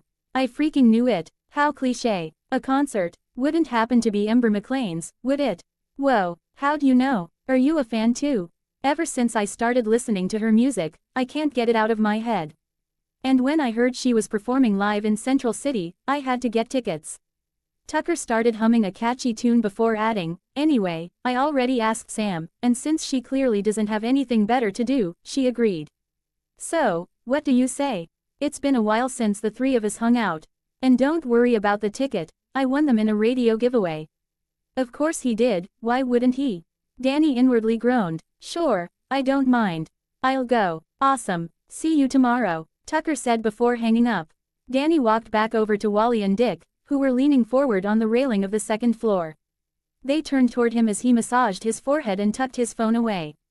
What's wrong? Dick asked, a frown growing on his face. Sam and Tucker are coming to the concert tomorrow. Tucker just invited me. Danny sighed. Wally looked confused, so Dick took the opportunity to explain. Danny's best friends. They don't know about his secret identity. Ah, yikes. I see the problem now, Wally said with an awkward look. Dick turned back to Danny. So, what did you say? I had no choice but to say yes and go with them, Danny sighed. Are you serious right now? If this Ember ghost is really dangerous, you just put them in harm's way. Dick's frown deepened. They'd be in even more danger if I declined and left them on their own. They were going to go regardless, so I might as well be there to protect them and keep an eye on them. Dick sighed, rubbing the back of his neck. All right, I get where you're coming from. We better head back home and prepare, then. Danny and Wally nodded in agreement as they stepped onto the escalator, heading down. Wait, Wally said as they exited the mall together. Does this mean you have your own personal rogue ghost gallery? Kinda, Danny smirked. Damn it, I'm so freaking jealous. Do you have an arch nemesis? Wally asked curiously. I'm sure he'll appear in the future. Danny said, staring into the distance. Wait, he just reminded me of something. Vlad, I'm sure he's already heard about Mom's passing. I wonder how he's taking it. Danny, Dick suddenly yelled, startling Danny out of his thoughts. Huh, what? Why are you yelling? Danny instinctively took a defensive stance. You spaced out and looked really lost in thought, Dick said, concern evident in his voice. Thinking about how cool an archenemy would be. Wally teased. Are you kidding me? That'd be a nightmare. Why the hell would I want some weirdo obsessed with me, hell-bent on ruining my life? No, thank you, Danny scoffed. Danny and Wally continued debating the pros and cons of having an archenemy, with Dick siding with Danny. Having dealt with the Joker multiple times as Batman's sidekick, he knew firsthand that having an obsessive enemy was neither cool nor something anyone should wish for. They were so engrossed in their conversation that they barely noticed when they arrived at Wally's front door. It was nice meeting you, Danny. I had fun, even though you're such a sore loser. You should fix that, by the way. Wally teased. What needs fixing is your bottomless appetite and obsession with girls, Danny shot back. They fist bumped, grinning. Ha, nice one, dude, Wally laughed before turning to Dick. Since you already have my number, send it to Danny. He looked back at Danny. And when you get it, text me so I have yours too. With that, they said their goodbyes and parted ways, heading back to Gotham to prepare for the day ahead. Chapter 25, Valentine's Day 1. Third person's POV. Location, Fenton Laboratory. Date, February 14th. Time, 10:12 am. Dick emerged from the shadows as Danny sat at his workstation, focused on a project. What are you doing? Dick asked casually. Danny jolted in surprise, scrambling to steady himself before shooting Dick an irritated glare. A little warning next time would be nice.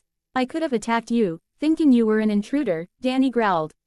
Dick simply shrugged, unfazed, and stepped closer. His eyes landed on the computer screen, where Danny was following a set of instructions.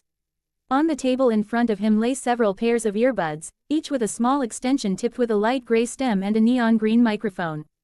Curious, Dick picked up a pair and examined them. And these are. Danny shifted uncomfortably, a faint blush dusting his cheeks. Fenton phones, he mumbled, clearly embarrassed by the name. Dick snorted. Fenton phones? Danny, we already have earbuds that are smaller and way more practical. He waved them in front of him before narrowing his eyes. But knowing you, there's a specific reason you made them. Danny nodded and clicked out of his current blueprint, revealing a long list of files labeled ghost hunting equipment. His expression grew somber as he explained, since my parents were obsessed with ghosts, they designed all sorts of blueprints for hunting them down. They even worked on plans to navigate the ghost zone once they completed their portal. He gestured to the earbuds. These were meant to be used for communication, even through the weird energy of the ghost zone. They're designed to block spectral noise, which means they could help counter Ember's hypnotic music, if she really does use it as a form of mind control. Dick's amusement faded as he turned the earbuds over in his hand. Huh, that would be useful, but couldn't you have refined the design while keeping its functionality? Or, I don't know, asked Batman for help.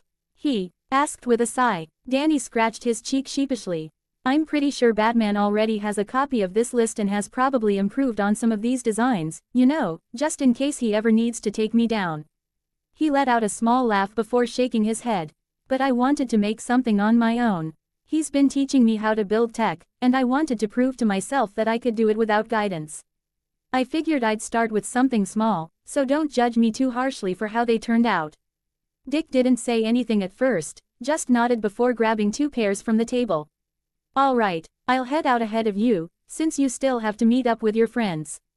I'll see you there, and with that, he disappeared back into the shadows. Danny shook his head with a smirk. Like father, like son, I suppose. Later that evening, Danny and Tucker walked through the dark streets of Gotham, bundled up in jackets for their first concert together. "Hey, have we ever actually been to Sam's place before?" Tucker asked, trying to recall. Danny thought for a moment before shaking his head. "Not that I remember. This is the first time we're seeing where she lives." Tucker grinned. "You think her parents are as gothic as she is?" Danny scoffed. "Nah, if anything, I bet she's goth to spite them." Tucker laughed heartily. "Yeah, that sounds like Sam, all right." A few minutes later, they came to a stop in front of a massive mansion. Tucker's jaw dropped. "Are we in the right place?" he asked in disbelief. "Is this really the address she gave us? And why don't you seem surprised?" Danny, looking completely unfazed, simply shrugged. "She wasn't that impressed when she saw Wayne Manor, so I kinda had a feeling." He walked up to the door and rang the bell. Tucker's shoulders slumped as realization dawned on him. "So I'm the only one living in a regular house. Both my best friends are tycoons," he muttered dramatically. Danny rolled his eyes. "Just to be clear, I'm not rich. All I have is Bruce's support, a sponsorship, if you will." Before Tucker could respond, a screen next to the door lit up, revealing a woman with short, curly red hair and a red dress. "Hello Tilda, how may I assist you?" she asked in a polite, almost sing-song tone. Danny straightened. "This is the Mason residence, right? We're friends with Sam. We have plans to go out." Ms. Mason nodded and called out, "Sammy, dear. Your friends are here to pick you up Tilda." Tucker barely managed to suppress a laugh. PFF'd, Sammy. A minute later, Sam appeared in her usual all-black attire, her expression tinged with irritation. "Have a good time, dear Tilda." Ms. Mason chimed as Sam shut the door behind her with an exaggerated eye roll. Danny raised an eyebrow. "What's with the sour look?" Sam crossed her arms. "It's Valentine's Day, which means my parents are being extra lovey-dovey. I swear, I almost threw up watching them." Tucker smirked. "So, when were you gonna tell us you were filthy rich?" Sam scoffed. "I'm not rich. My parents are." Tucker gave her a knowing look. "Yeah, and when it's all said and done, who's inheriting that fortune?" Sam looked away, muttering, "I just didn't want people, especially you guys, treating me differently because of it. It's not like I was lying. I just never brought it up." Danny tilted his head. "So why now?" Sam smirked and nudged him. "Because I'm not the only one with money anymore." Danny rolled his eyes. "Like I told Tucker, I'm not rich. I just have a sponsor." Sam burst into a small fit of laughter. Danny sighed and reached into his pocket, pulling out a small package and handing it to her. Sam took it with a puzzled look. "What's this?" She unwrapped it, revealing a bar of chocolate. "Danny, you know, I'm vegan, right?" Danny sighed. "You have no idea how long it took me to find vegan chocolate." Sam's eyes widened in surprise. "Danny," her voice softened as she stared at him, genuinely touched. "You shouldn't have." Danny scratched his cheek, looking away. "I know, but I wanted to." Tucker let out an impressed whistle. "Smooth, Danny. Real smooth. Hanging out with Bruce Wayne is really upping your game." Both Danny and Sam blushed, while Tucker grinned mischievously. Danny, still red-faced, reached into his pocket again. "I knew you'd say something dumb like that, so here." He tossed a few Hershey's Kisses at Tucker. Tucker dramatically placed a hand over his chest. "Oh, Danny, Tilda, you shouldn't have." "Tilda," he struck a theatrical pose before eagerly unwrapping the chocolates. Sam rolled her eyes and started punching Tucker's arm. "Idiot. Ow, ow, I'm sorry. Ha ha ha, I'm sorry. I bruise easily." Tucker laughed, dodging her hits. Sam huffed and ignored him, turning her attention back to the chocolate Danny had given her. As she unwrapped it, she sneaked a glance at Danny's side profile, her cheeks heating up. Was this just a friendly gift? But he gave some to Tucker too. Then again, he went out of his way to find vegan chocolate for me. As she got lost in thought, Tucker suddenly asked, "These aren't vegan, right?" "Nope," Danny deadpanned. They walked towards the subway, the dimly lit streets of Gotham lined with graffiti and scattered trash. The air was heavy with the usual tension that came with living in Gotham. People clutched their belongings tightly, eyes constantly scanning their surroundings. The trio sat on a bench, waiting for their train.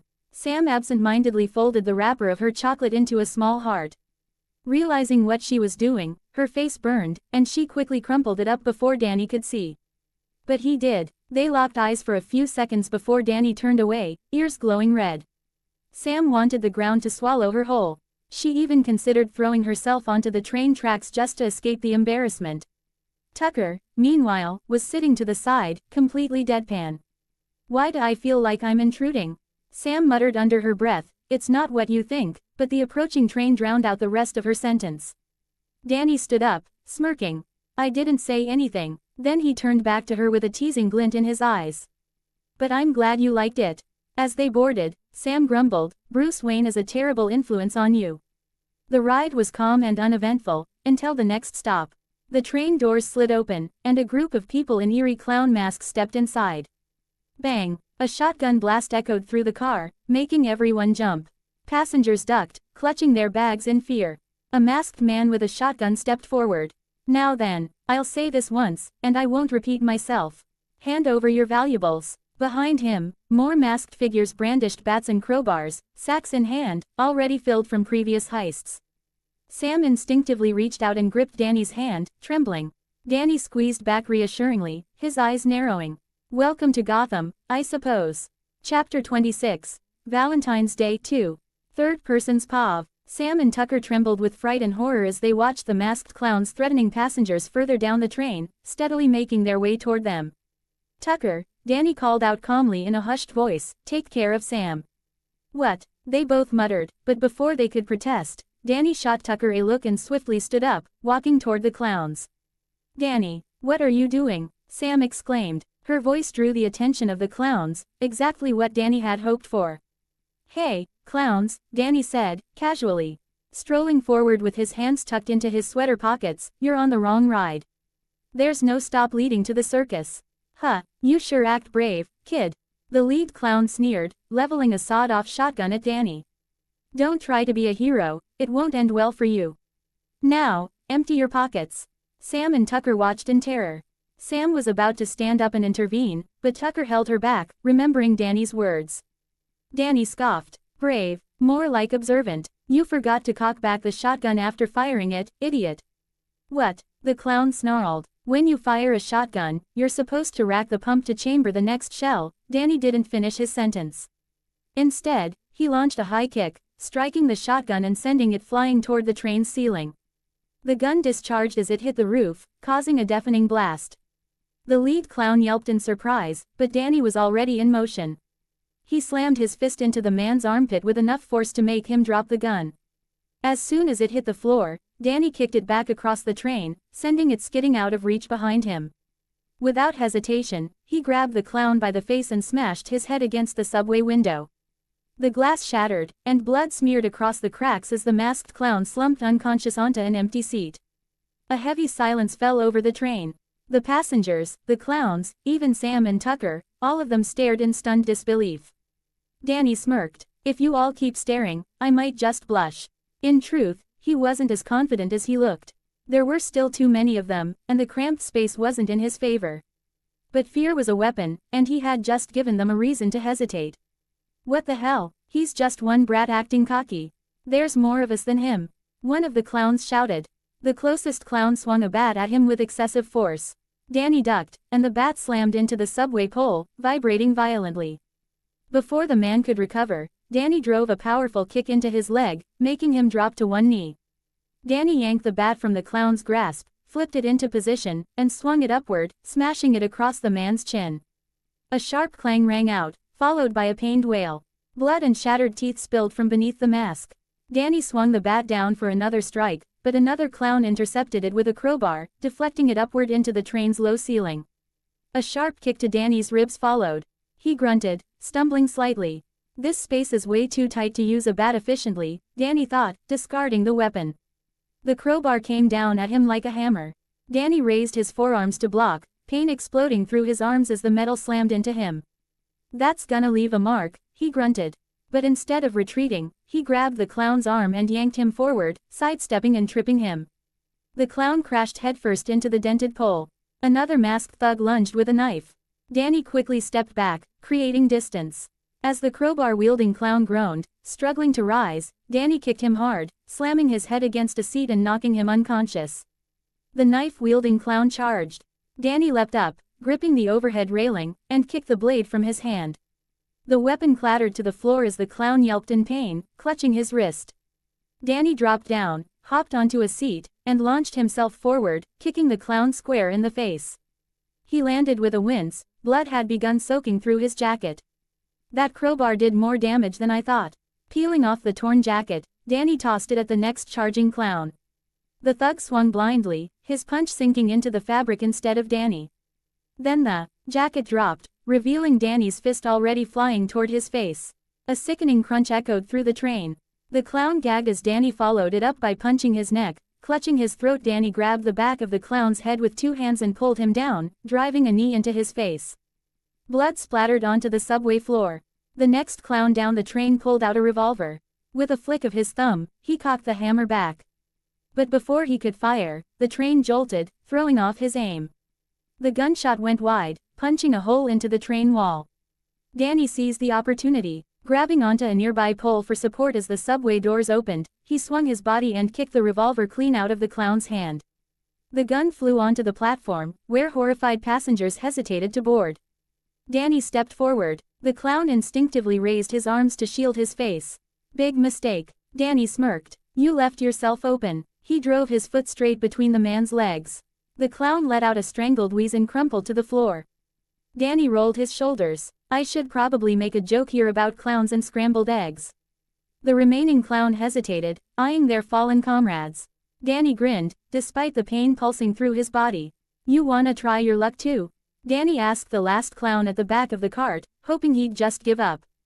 Instead, the clown dropped his bag of stolen goods and pulled 2 knives from his pockets. Danny exhaled sharply, his chest rising and falling from exhaustion. Every movement sent fresh pain stabbing through his wounded arm. His body ached from the constant battle. Great, you can dual wield. How fantastic, Danny muttered, exasperated. The clown lunged, slashing wildly. Danny dodged and weaved as best as he could, but he wasn't fast enough to avoid everything. A blade nicked his cheek, another grazed his torso. He gritted his teeth, searching for an opening. One of the passengers, a well-dressed black man watching in fearful awe, finally decided to act as he couldn't help but want to assist the kid that's fighting for them. As the clown stepped forward, the businessman subtly stuck out his foot. The clown tripped. Danny didn't hesitate. He surged forward, seizing the opportunity. The moment the clown stumbled, Danny grabbed his outstretched arm and twisted his wrist. The knife clattered to the floor. Danny caught it midair. The clown recovered, swinging his remaining blade upward in a diagonal slash. Danny ducked. While crouched, he drove the stolen knife into the clown's thigh and twisted. The clown screamed in agony. Danny seized his other arm, then gripped his face and charged forward at full speed. He slammed the clown into the glass panel at the end of the train cart, the impact cracking it. Again, and again, he kept smashing the man's skull against the glass until he slumped, barely conscious. Just to be sure, Danny drove his knee into the clown's face, once, twice, 3 times, until his body went limp. Danny gasped for air, stumbling sideways before dropping into an empty seat. He cradled his injured arm and shut his eyes for a moment. You all right, kid? The businessman asked, concerned. Danny cracked an eye open, his face twisted in pain. Oh yeah, I'm on cloud 9 right now, he lied through his teeth. The man gave him a look but nodded respectfully. Do me a favor, Danny muttered. Make sure none of them get away. Consider it done, the man assured him.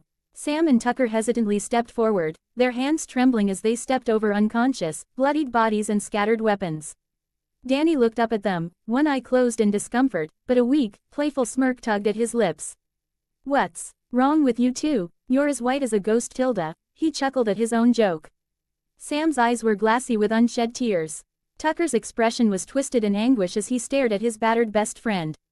Danny's smile faltered. Come on, guys, you're making me feel bad over here, say something. But they couldn't. Words failed them. It was like their entire reality had been flipped upside down. Without a word, Sam moved first. She walked over and sank into the seat at the end of the cart. Tucker sat on the opposite side, leaving Danny in the middle. Then, suddenly, Sam threw her arms around Danny's side, burying her face in his neck. She didn't speak. She just held on. Tucker placed a trembling hand on Danny's shoulder, his mind still reeling. Quote. Tucker eventually stood and retrieved Danny's discarded jacket. With Sam's help, they fashioned it into a makeshift sling for his arm. Danny sighed, shaking his head. You know, you guys being this quiet is way scarier than the fight I just had. Sorry, Tucker finally said. But Danny, can you blame us? We're in shock. We don't even know what to say. I do, Danny declared, forcing a grin. I say we still go to that concert and have a blast. He threw up a devil horns sign with his good hand. Tucker sighed, slouching back against the seat. Sure thing, buddy, sure thing. Chapter 27. Valentine's Day 3. Third person's POV. Danny stood outside by a bench, watching as people cast him concerned and curious glances. He sat alone, observing the passing cars and pedestrians, a dull, throbbing ache radiating from his arm. He had learned that his bones weren't shattered, but the bruising and injuries he sustained were far from minor. He sighed, glancing down at his blood-soaked jacket. Where's my DC durability upgrade? He thought bitterly. Dick literally survived a rocket explosion to the face and went to school the next day. I get hit with a crowbar, and I can barely lift my arm. Danny was blissfully unaware of how ridiculous his expectations were. Any normal person would have had their bones shattered, their skin torn apart by the sheer force of the blow.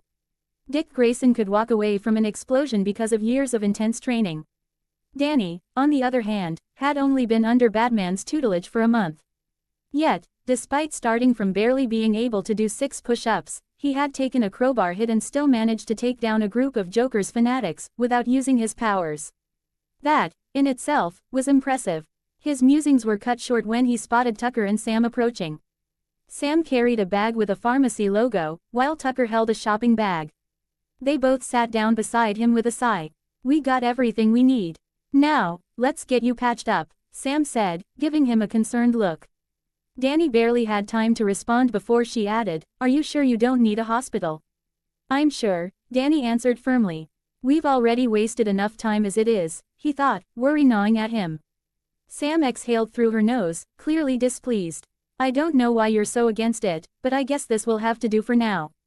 She pulled out alcohol, cotton swabs, and bandages. As she removed Danny's bloody jacket, she winced at the sight of his wound. His skin was torn and raw, bright red and oozing blood. Danny, Sam's voice came out weak. If you ask me to go to the hospital again, I swear I'll have Tucker do the first aid instead, and he doesn't even know how to tie his own shoelaces, Danny said dryly. Hey, why am I getting attacked all of a sudden? Tucker protested before muttering under his breath. It's hard for some people, all right. Danny patted his friend's shoulder with his good hand. Sorry, buddy, no hard feelings. Sam rolled her eyes. Fine, if you want to die from a sudden infection and have your arm amputated, be my guest. She grabbed a cotton swab, doused it in alcohol, and pressed it against his wound. Ow, Danny yelped, instinctively jerking his arm, but Sam held him firmly in place. Sit still, she ordered, focused on her task. Warn me next time. That burns, Danny hissed, eyes watering from the sting. It didn't even hurt this much when he got injured. Good, that means you're still feeling pain, Sam said flatly. Maybe this will remind you not to do anything stupid in the future.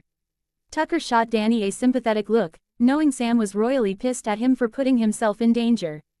She didn't say anything else as she continued cleaning the wound, but her lips were pressed into a tight line, and she bit her bottom lip slightly, her frustration evident.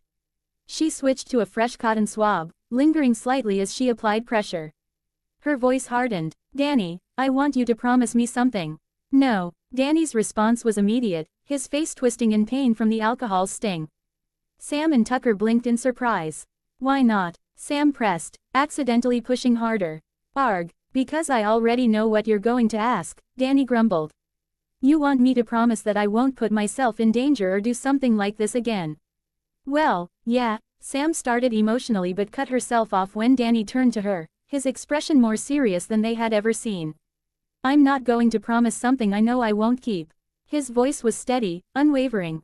If something like this happens again right in front of me, I'm not just going to sit back and watch, especially if it involves you two.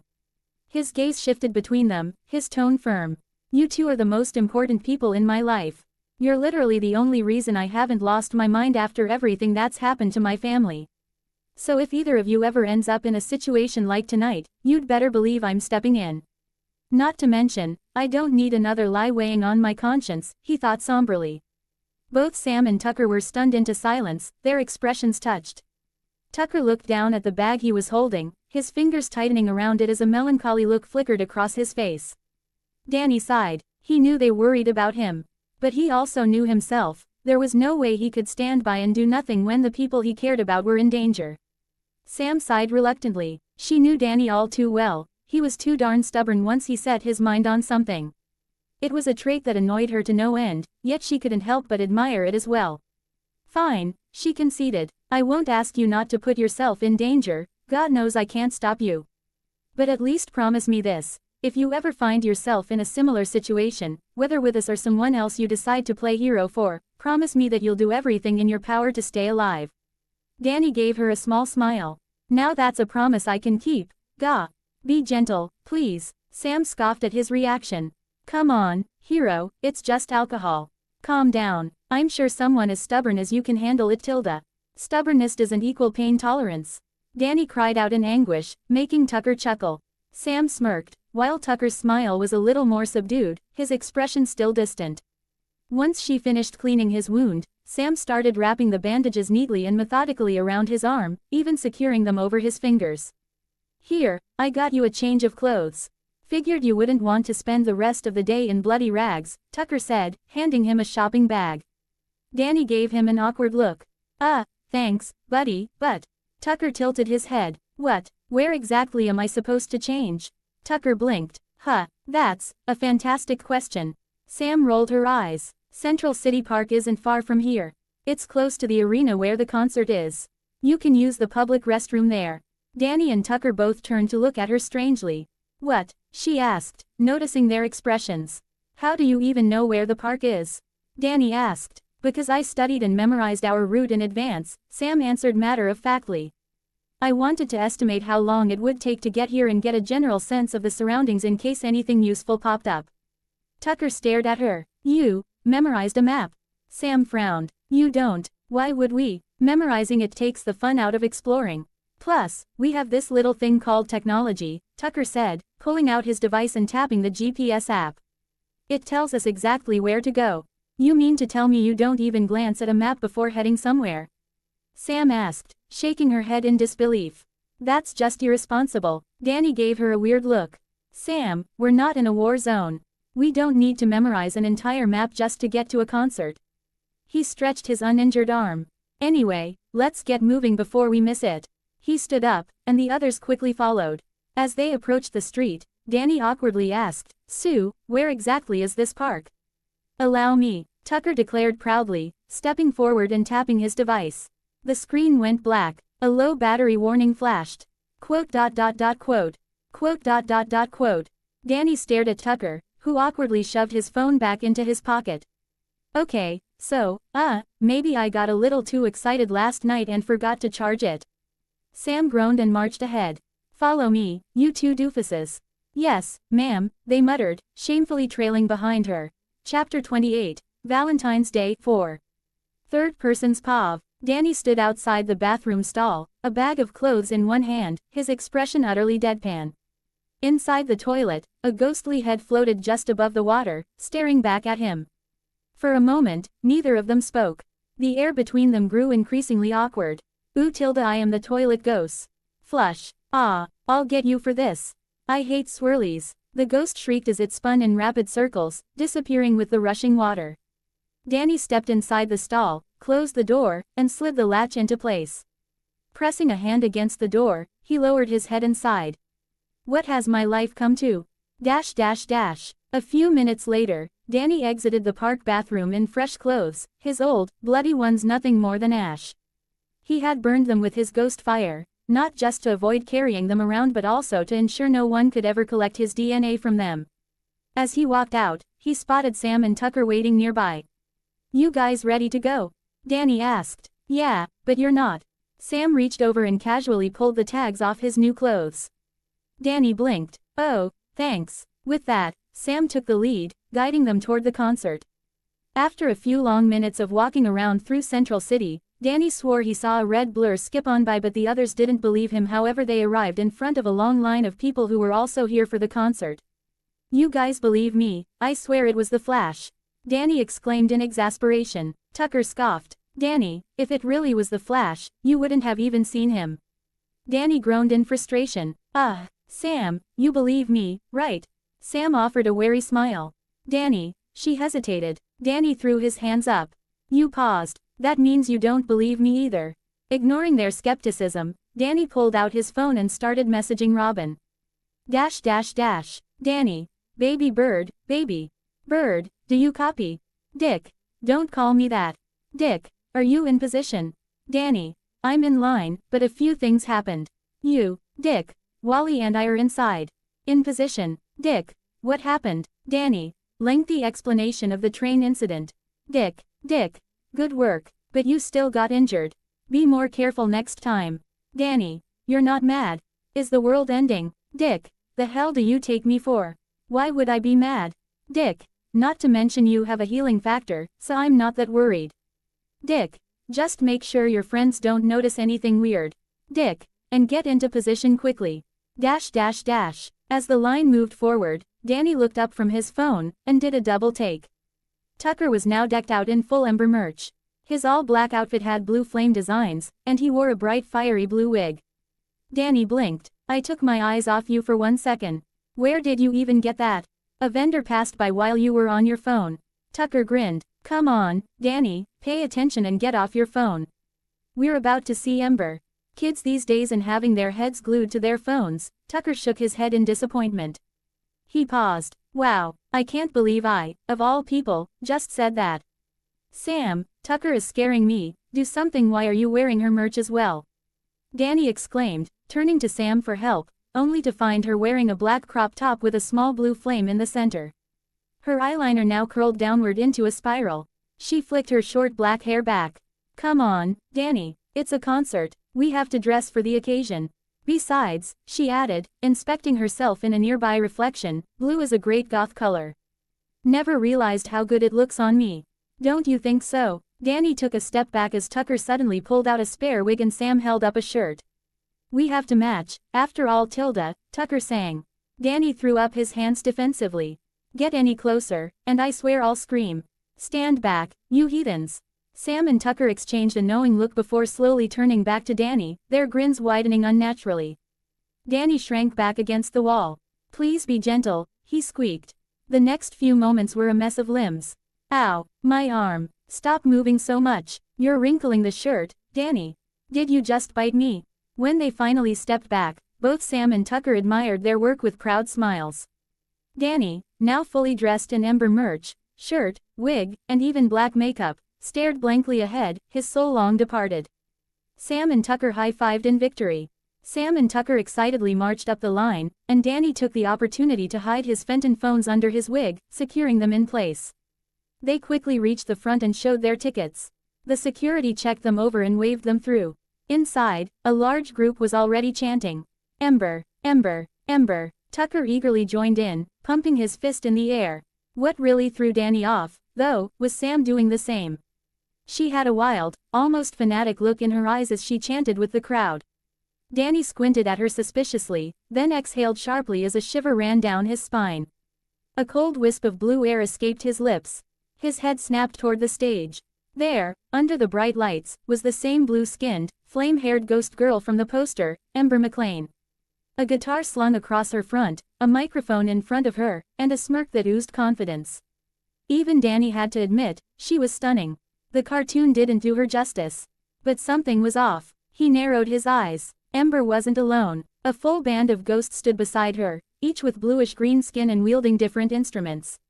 One had green dreads covering his eyes, a red cap worn backward, and sat behind a drum set. Another wore glasses, headphones hanging around his neck, and had neon green hair as he positioned himself in front of a keyboard. The last one wore a black skull shirt, with spiked bracelets and choker, while his hair was pushed up into a mohawk, plucking at a bass guitar. Danny's frown deepened. Who the hell are they? Since when does she have a band? I thought she was supposed to be a solo act. He turned to Sam. Since when are you such a big Ember fan? Sam turned toward him, eyes still filled with manic excitement. Since Tucker showed me her album last night. I got hooked immediately. I've been replaying her songs on loop. Tucker laughed. It was the only way I convinced her to come with us. Danny groaned. Of course it was. Before he could say anything else, a voice boomed across the venue. Come on, everyone. What's the name? Ember McLean. The crowd roared. Sam and Tucker were completely engrossed now, as if Danny had ceased to exist. Danny's eyes flicked back to Ember just in time to see something strange. Her flaming ponytail flared, growing hotter and wider. No one seemed to notice.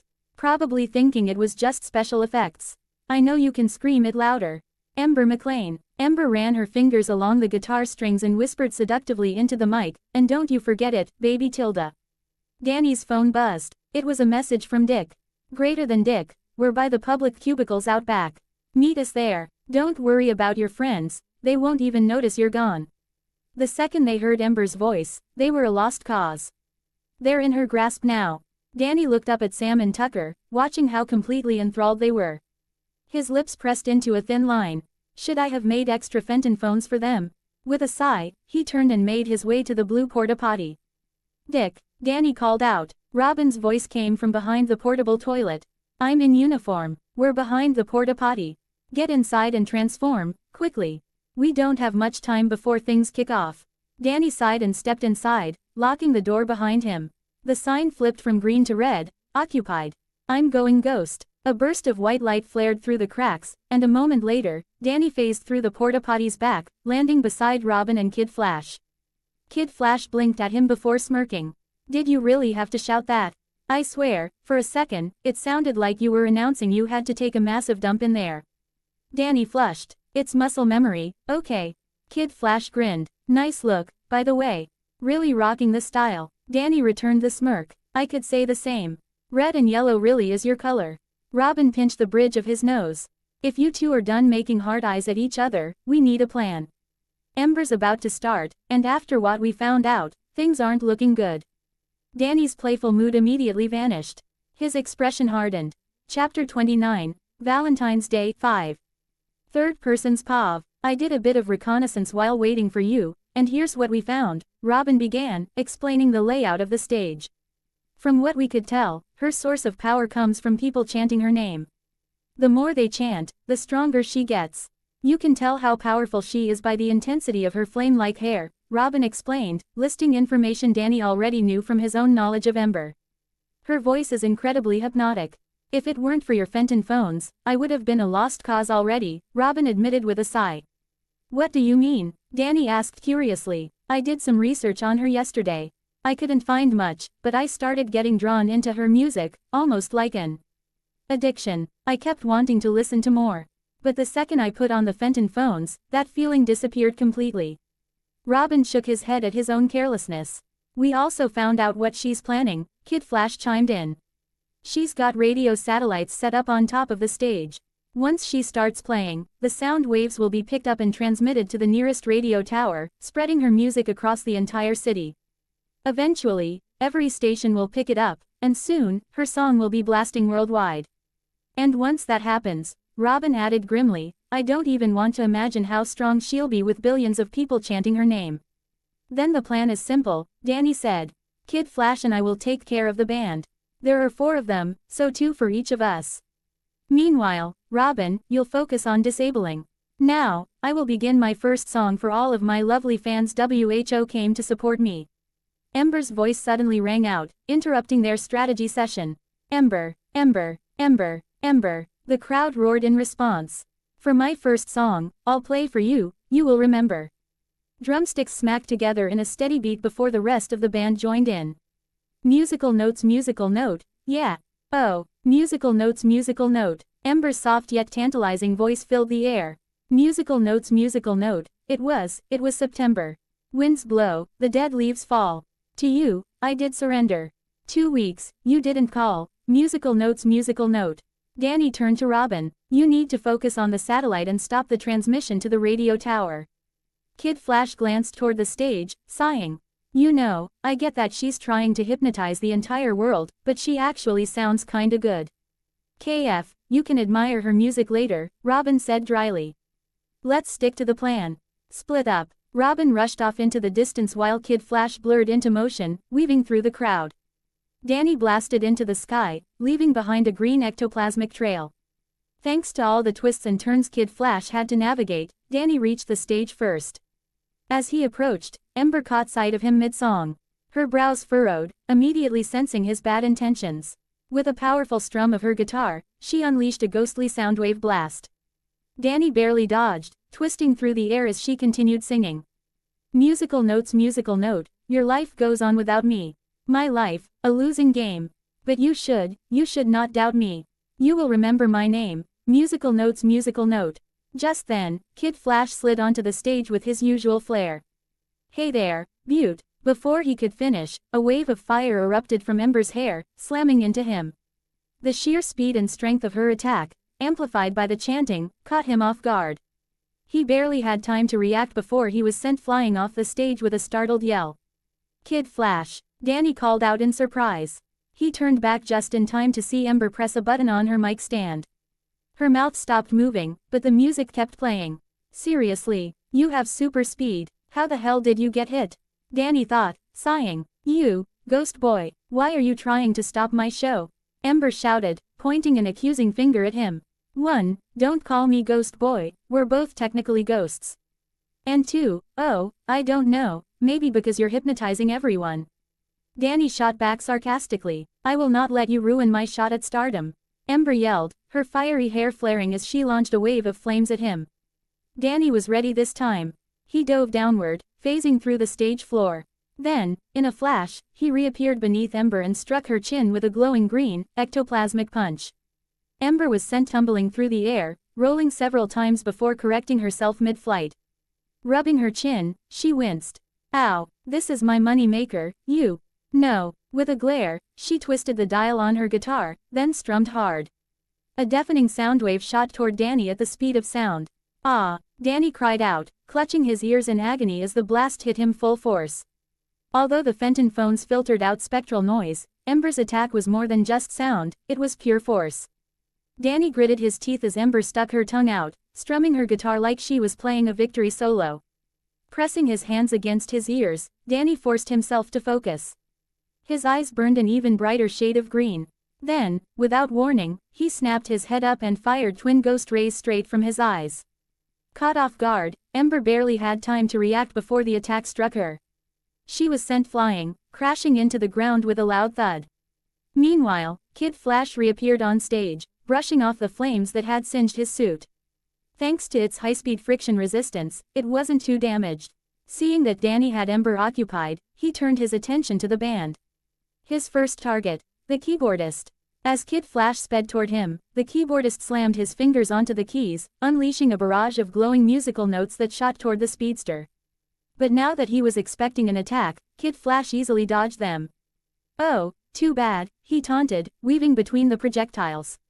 Are you even trying? The keyboardist gritted his teeth and played even faster, sending a relentless storm of energy notes at him. Kid Flash smirked, dodging with supernatural agility before kicking the keyboard away. The musician barely had time to react before Kid Flash unleashed a flurry of rapid punches, sending him stumbling backward.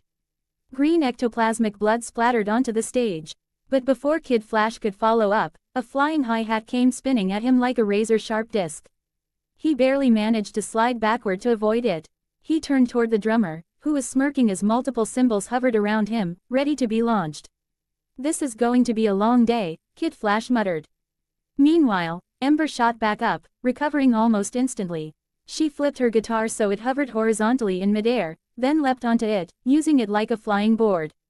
You brat, that's sensitive equipment, she shrieked, pointing furiously at Danny. Who are you calling a brat? We don't look that far apart in age. Danny shot back, blasting off toward her, his fists glowing with ectoplasmic energy.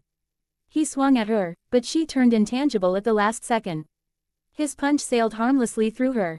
As he passed through, Ember lashed out with her flaming blue hair like a whip, striking his back with a burning snap. Danny let out a sharp cry, his body flung toward the stage. But just before impact, he phased through the floor and re-emerged, unharmed and ready to counterattack. You're not the only one with flame abilities, he shouted. Danny's fists ignited with ghostly green flames. With a powerful punch, he sent a barrage of fireballs streaking toward Ember. She grinned, effortlessly weaving through the attacks as she zipped through the air on her guitar. I've heard of obsessive fans, but aren't you being a little much? She teased. Oh, please, Danny scoffed, attempting to trap her in a force field. But Ember strummed her guitar, unleashing a wave of fire that shattered the barrier instantly. The only way someone like you gets fans is through hypnosis. Danny taunted, Ember's smug expression faltered for just a second. Dude, ow, she muttered, sounding genuinely hurt. Danny hesitated. Oh, sorry. Before he could finish, Ember kicked the bottom of her guitar, flipping it in front of her, and blasted him with a powerful sonic wave. The attack hit him full force, sending him tumbling backward through the sky. Idiot, she snickered. Danny quickly stabilized himself midair, glaring at her. You know, your music might be great, but you have a horrendous personality. Ember blinked in surprise. Wait, you think my music is great? Yeah, right, I'm not falling for that again. Danny shouted, firing another ghost ray. The blast struck her directly, throwing her off balance. Wait, Ember started, but Danny was already on her, closing the distance as their aerial battle continued. Yet, as she fought back, a thought kept nagging at the back of her mind. He wasn't under my spell, but did he really think my music was great? Or was he just saying that? Chapter 30. Valentine's Day 6. Third person's POV. Kid Flash zoomed across the stage, dodging cymbals that whizzed past him, each one attempting to bisect him mid-stride.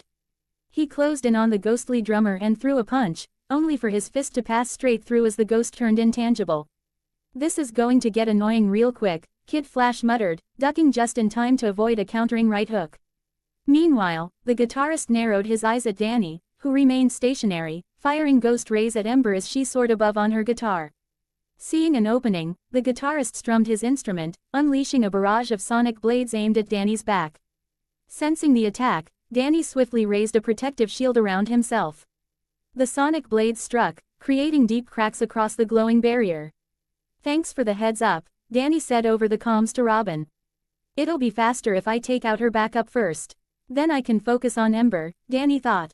He dismissed the shield before it could fully shatter and dodged to the side. With a burst of speed, he shot toward the guitarist, weaving through the incoming sonic blades. His hands pulsed with ghostly energy before he fired off a rapid succession of ghost rays. The guitarist tried to retreat, flying upward, but before he could escape, Danny encased him in a force field. Ember, who had been locked in combat, instinctively glanced toward the radio dish, making sure nothing was amiss, only to see Robin tampering with the controls. Her fiery hair flared wildly with rage. That idiot was just distracting me. She snarled and rocketed toward Robin, her hands surging with ectoplasmic energy. Robin, catching her approach from his peripheral vision, flipped backward onto a steel beam just as an ectoblast struck where he'd been standing. You shouldn't mess with things that don't belong to you, little boy. Ember hissed, firing another volley of ghost rays. Robin somersaulted backward, evading each shot, before flinging explosive boomerangs her way. She scoffed, turning intangible at the last second, allowing the boomerangs to harmlessly pass through her. However, what she didn't realize was that these weren't ordinary boomerangs. A small green light blinked on the devices, a ghost-seeking function he and Batman had developed, designed to lock onto ectoplasmic signatures. The boomerangs doubled back. Before Ember could react, they latched onto her back and detonated. Arg! She screamed as the explosion sent her spiraling through the air. Meanwhile, Danny kept his opponent contained within the force field, which prevented the guitarist from simply phasing out. The guitarist strummed his guitar frantically, sending out sonic waves to shatter the barrier. It cracked momentarily, but Danny reinforced it before the ghost could escape. Danny flew in, creating a small opening just large enough for himself to enter. Now, it was a cage match. Sorry, man, no hard feelings, Danny said, his fists igniting with green ghostly flames. The guitarist sneered and unleashed another barrage of sonic blades, his fingers flying up and down the strings at an almost impossible speed. Danny weaved through the attacks, countering with bursts of flames. His focus was razor sharp. Despite having recently gained control over his ghostly fire, he wasn't yet fully proficient with it, forcing him to rely on simple but effective strikes. The battle turned into a chaotic symphony of fire and sound. The guitarist's confidence wavered as Danny closed in. Step by step, he retreated, until his back touched the force field.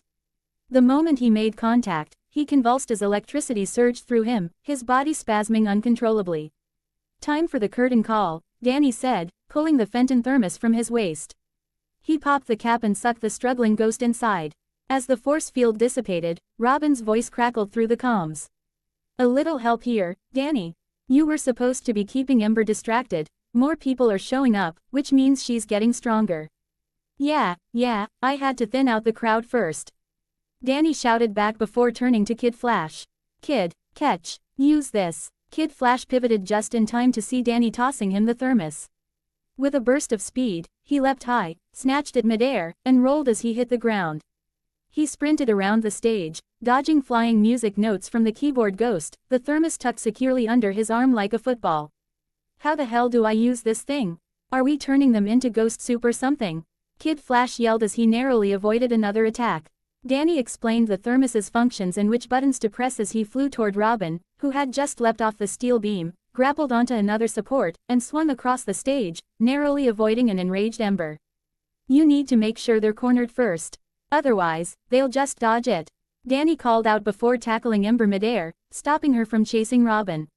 Easier said than done. Kid Flash shot back. Danny and Ember tumbled through the air before crashing into the ground away from the stage. Since they were in an open concert arena, they landed on a patch of grass, kicking up dirt as they skidded across the ground. Despite the chaos, the roaring crowd continued chanting Ember's name. Goddammit, why are you trying to stop me from achieving my dream? Ember shouted, eyes burning with fury. Oh yeah, and what exactly is that dream? Danny asked, ectoplasmic energy flickering around his clenched fist. Ember bit her lip, fists trembling. All I ever wanted was to be a star. Danny scoffed, narrowing his eyes. Can you really call yourself a star if you have to hypnotize people into liking you? What do you know? Ember screamed, her hair flaring wildly. You have no idea what it's like to be me. This is the only way people will notice me. The only way they'll care. She blasted forward in rage, swinging a fiery punch at Danny. He caught her fist with one hand, grimacing as he felt the sheer force behind it. She's strong, Danny thought. She swung again with her other hand. He caught that one too. Their fingers interlocked as they pushed against each other in a struggle of raw strength. Danny gritted his teeth, his feet slowly sliding backward. The cheers from the crowd fueled Ember, making her stronger by the second. You coward, Danny spat. Ember's fiery eyes narrowed dangerously. What? She growled, tightening her grip. What did you just call me? Danny let out a pained cry as he felt the bones in his hands creak under the pressure, but he refused to break eye contact. You heard me. You're a coward. You say you want people to like you, to notice you, but you're forcing them. Hypnotizing them. What is that if not the coward's way out? If you really want to be a star, do it through your own damn effort. With a fierce snarl, Danny pulled her toward him instead of pushing back. Only cowards look for shortcuts. Danny slammed his forehead against hers in a brutal headbutt. The sickening crunch of Ember's nose breaking echoed in the air, and green blood splattered between them. Ah! Ember staggered back, clutching her face, her fingers trembling as they came away soaked in glowing ectoplasm. Her eyes watered from the pain. Danny's forehead dripped with green blood from a fresh cut, but he didn't waver. I want to ask you something, he said, his breath heavy. Would you really be happy knowing people only love you because you made them? Ember gritted her teeth, using her ectoplasmic energy to heal her wounds slowly. You're really starting to piss me off, she hissed. You keep acting like you know me. Danny cut her off with a nod. You're right, I don't know a thing about you. But that doesn't mean I'm not willing to listen. His expression softened, though his stance remained firm. I am curious. What's driving you to this? Who is Ember McLean apart from being a rock star? For a second, just a second, Ember hesitated. Then the chants of the crowd surged, and her flames burned hotter. She extended her hand, summoning her guitar to her grasp. Don't patronize me, and don't lie to me either. Her voice was venomous. You don't actually care. You're just stalling so your little friends can ruin my plan. Wait, Danny started, but it was too late. Ember twisted the dial on her guitar. The emblems on its body flickered. Skull, heart, flame, purple whirlpool, red music note, before locking onto the purple whirlpool. Then she unleashed a devastating sonic blast. Danny barely had time to react. Ah! Agonizing pain engulfed his body. His eardrums ruptured. Blood poured from his nose and eyes. His throat burned as his own screams tore from him unwillingly. Ember's fingers moved in a blur across her guitar strings, pouring everything she had into the attack. Her hair lengthened, her eyes glowed brighter, and her entire body radiated power. Danny's vision blurred, his muscles trembled, his body wanted to shut down. Then, something inside him snapped. His ectoplasm flared on instinct, mixing with his raw agony. A low, ghostly wail echoed from his mouth. The sound was eerie, unnatural, like countless voices whispering from the grave. It started as a whisper but grew stronger, faster, deeper. A wave of spectral energy burst forth from Danny's lips, colliding with Ember's sonic attack. The ground cracked. Debris flew. The entire arena trembled under the force of their battle. Ember's eyes widened in shock. She pushed harder, her fingers a blur, but Danny's wail only grew louder, stronger, more relentless. She started sweating, then struggling, then failing. The moment her power faltered, Danny's wail overpowered hers, crashing into her like a tidal wave. Ah! Ember screamed as she was struck, her body convulsing. She dropped from the sky, clutching her ears in agony. Her vision swam, her strength faded, and before she could stop it, her eyes rolled back, and she collapsed. Danny's ghostly wail slowly faded. His breaths were ragged, his vision swam, and his body felt like it had been torn apart from the inside. He took one step forward, then crumpled. A bright flash of white light engulfed him. Rings of energy appeared around his waist. And in an instant, Danny Fenton was gone. Now, lying unconscious on the ground, was just Danny Fenton, Laura Roboto. Chapter 31. Valentine's Day 7. Third person's POV. As Robin stood by the steel beams of the concert stage, a sudden tremor shook the entire place, forcing him to grab hold for stability. In the distance, he heard Danny's ghostly wail, sending an involuntary shiver down his spine. He turned toward the source of the sound, concern etched on his face, when Kid Flash's voice broke through his thoughts. What the hell was that? That was creepy. I don't know, Robin admitted, but I don't like the sound of it. Let's finish this quickly. KF, try to stop the music. I need to take off my earpiece and use it to reconfigure the radio dish, disrupt the spectral frequency that has everyone hypnotized. I'll try. Give me a sec, Kid Flash called out before speeding away from the keyboard ghost and heading toward the drummer. The keyboardist ghost, annoyed, immediately flew after him. Kid Flash smirked, tucking the thermos under his arm before firing the suction beam at the ghost. Caught off guard, the ghost tried to stop, but its momentum carried it straight into the thermos. Kid Flash then slid across the floor, narrowly dodging sharp cymbals flying overhead. As they passed in slow motion, he caught his reflection in one of them and winked before rolling to his feet. Danny, you actually beat Ember, Kid Flash exclaimed in surprise. The drummer ghost turned sharply, only to find no one there. Confused, he spun back around, right into Kid Flash, who stood ready with the thermos open. Idiot, you actually fell for that, Kid Flash smirked as the ghost let out a reluctant screech before being pulled into the thermos in a swirl of blue energy. Blue wisps of ghostly smoke escaped as Kid Flash capped the thermos, then turned to help Robin. Together, they reversed Ember's hypnosis, freeing the audience. As the spell broke, the crowd looked around in a dazed confusion. Robin landed beside Kid Flash, using his grappling hook to descend. Come on, let's go find Danny and see if he needs help. Dash dash dash. Meanwhile, Danny woke up with a groan, pushing himself up. He quickly glanced around before shifting back into his ghost form to accelerate his healing. The scene before him took him by surprise. The ground was overturned, and Ember lay unconscious nearby. Danny gritted his teeth as he made his way toward her, green blood still trickling from his wounds. He focused his ectoplasmic energy, expending a great deal to heal himself once he confirmed Ember was down for good.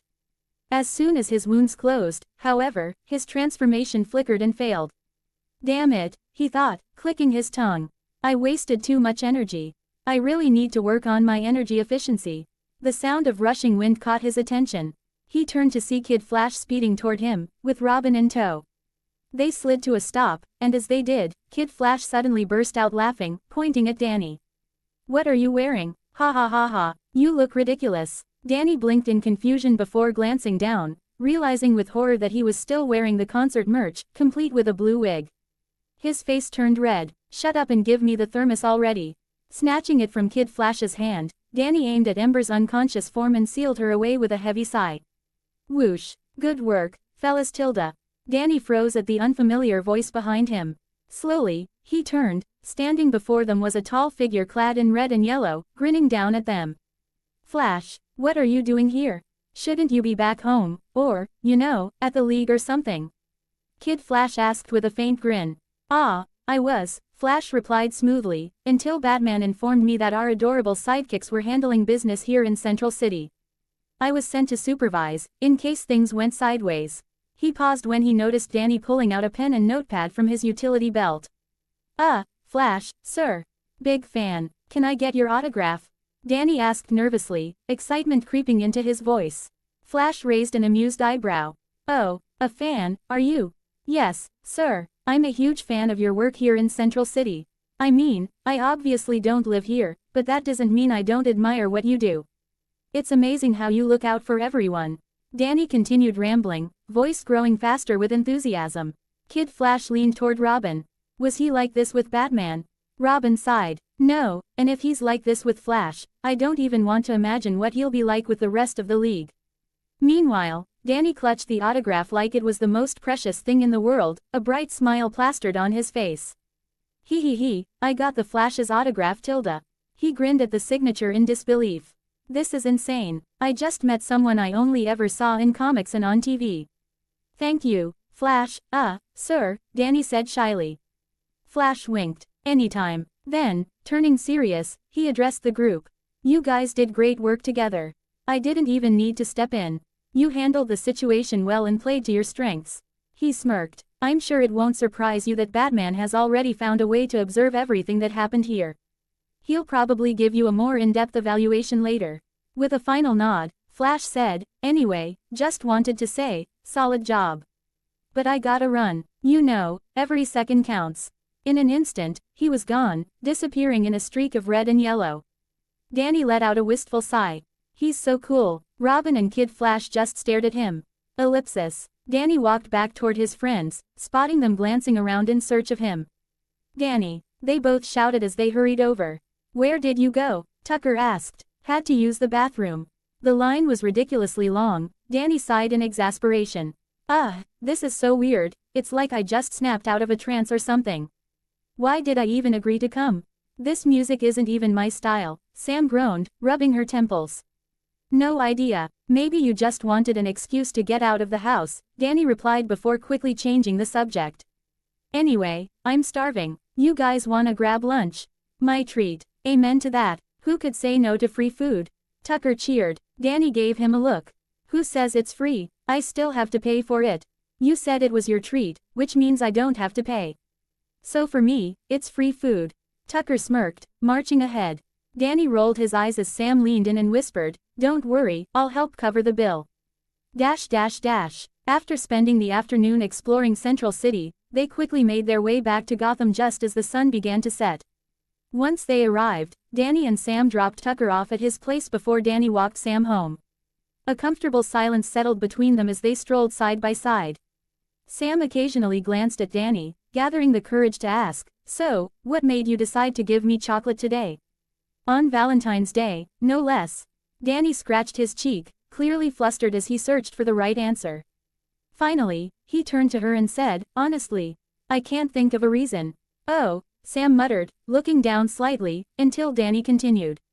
I mean, do you really need a reason to give chocolate to a girl you care about on Valentine's Day? Sam's eyes widened as she looked at him in surprise, noticing how the tips of his ears were red, and it wasn't from the cold. A soft smile formed on her lips as they neared her house. She opened her mouth to say something, but before she could, they reached her doorstep. Closing her mouth briefly, she then stepped closer to Danny and said, Danny. As she leaned in to kiss his cheek in appreciation, Danny turned toward her in confusion. Their eyes widened in shock as their lips accidentally pressed together. Both of them practically jumped back, blushing furiously. Why did you turn around? I was only going to kiss your cheek. Sam shrieked, covering her mouth. You called my name. It's proper etiquette to look someone in the eye when they're talking to you. Danny defended, just as flustered. They stood there, avoiding eye contact, before sneaking glances at each other, until their lips curled up, and they both burst into laughter at the absurdity of the situation. Still chuckling, Sam placed a hand on Danny's shoulder. Don't turn around this time, she teased before kissing his cheek. There, I just wanted to thank you for the chocolate. It was really sweet of you to go out of your way to get vegan chocolate for me. I appreciate it. Danny shook his head with a small smile, watching as she headed inside. Sam gave him one last wave before closing the door behind her.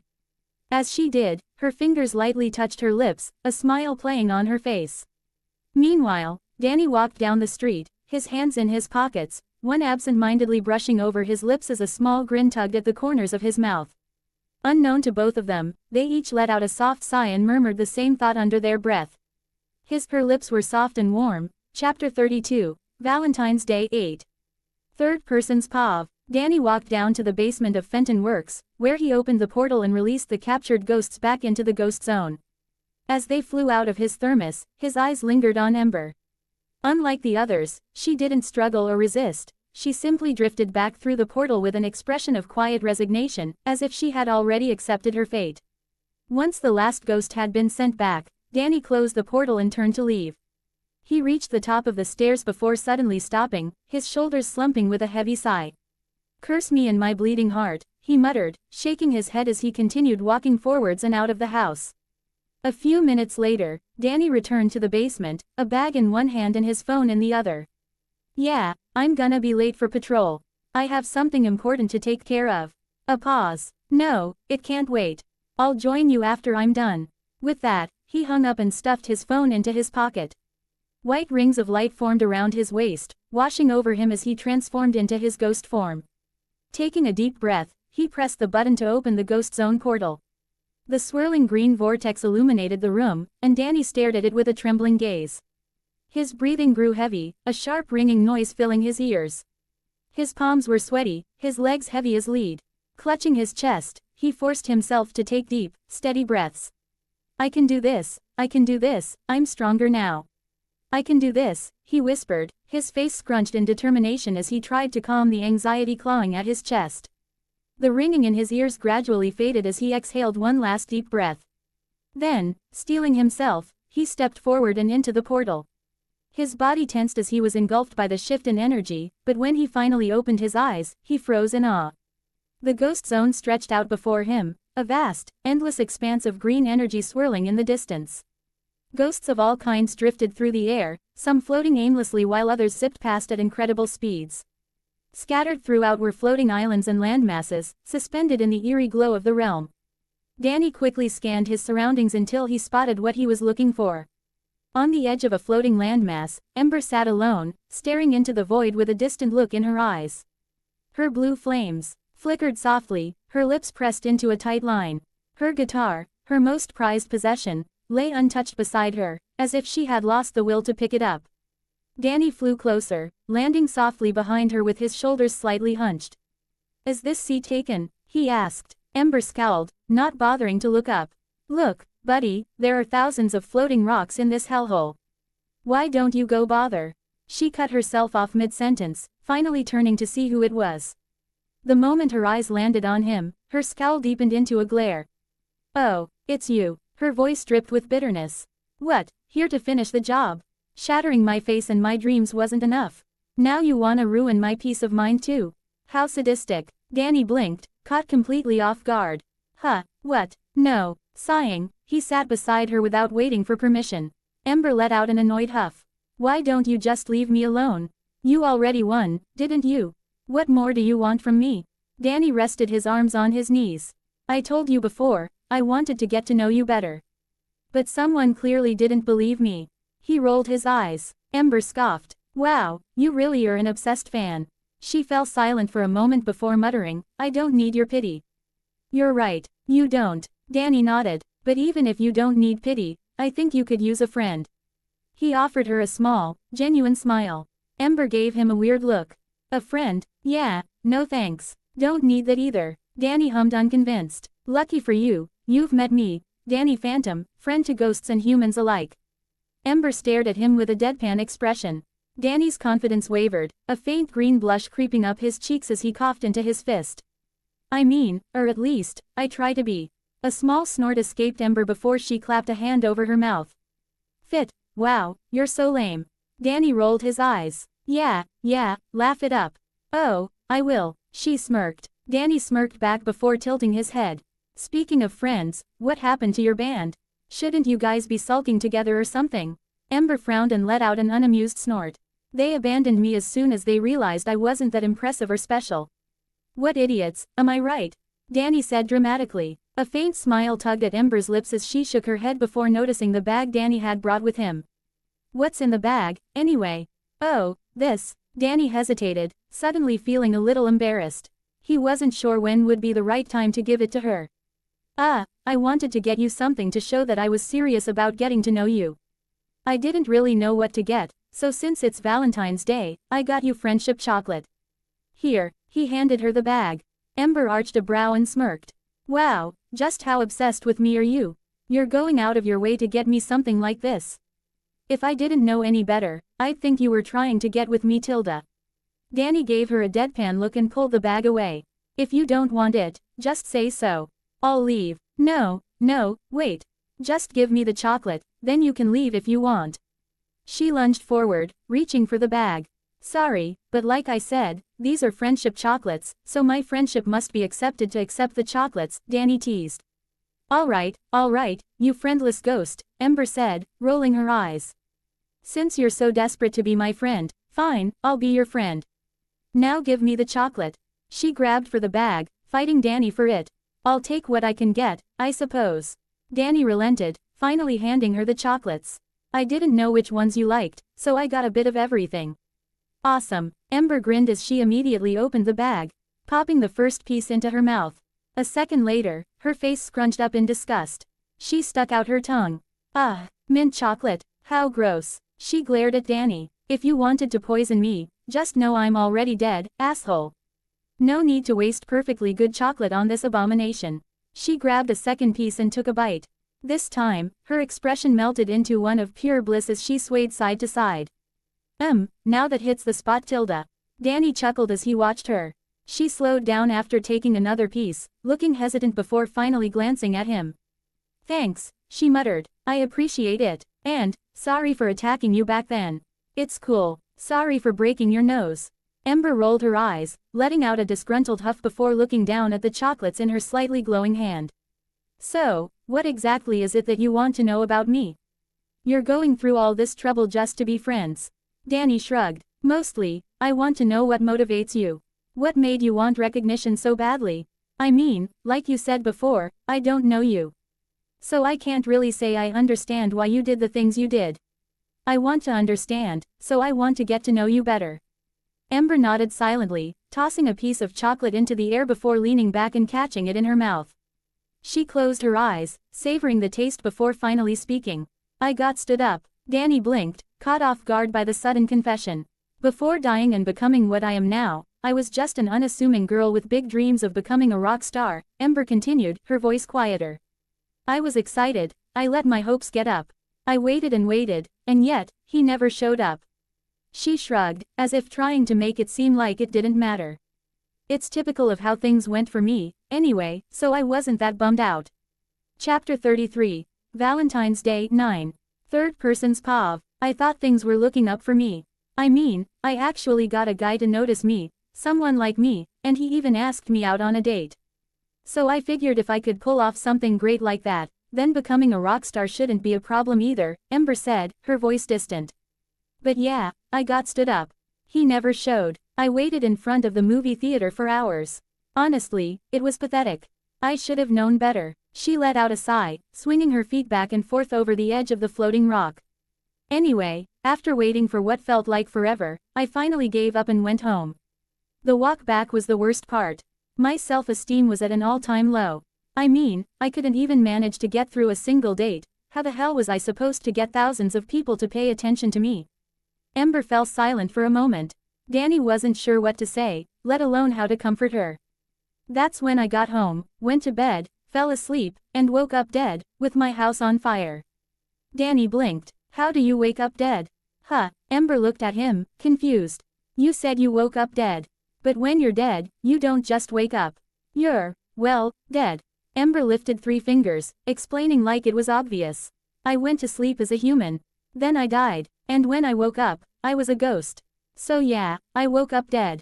Danny pressed a finger to the side of his head like he was processing the logic. Huh, okay, I guess that makes sense.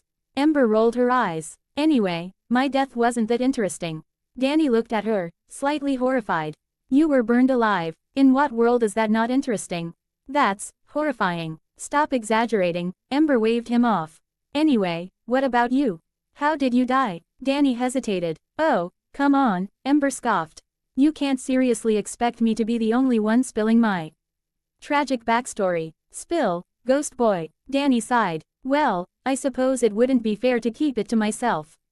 All I can really say is, my parents were kind of ghost fanatics. And when I was 14, they built a very strange machine. It was designed to view a world unseen.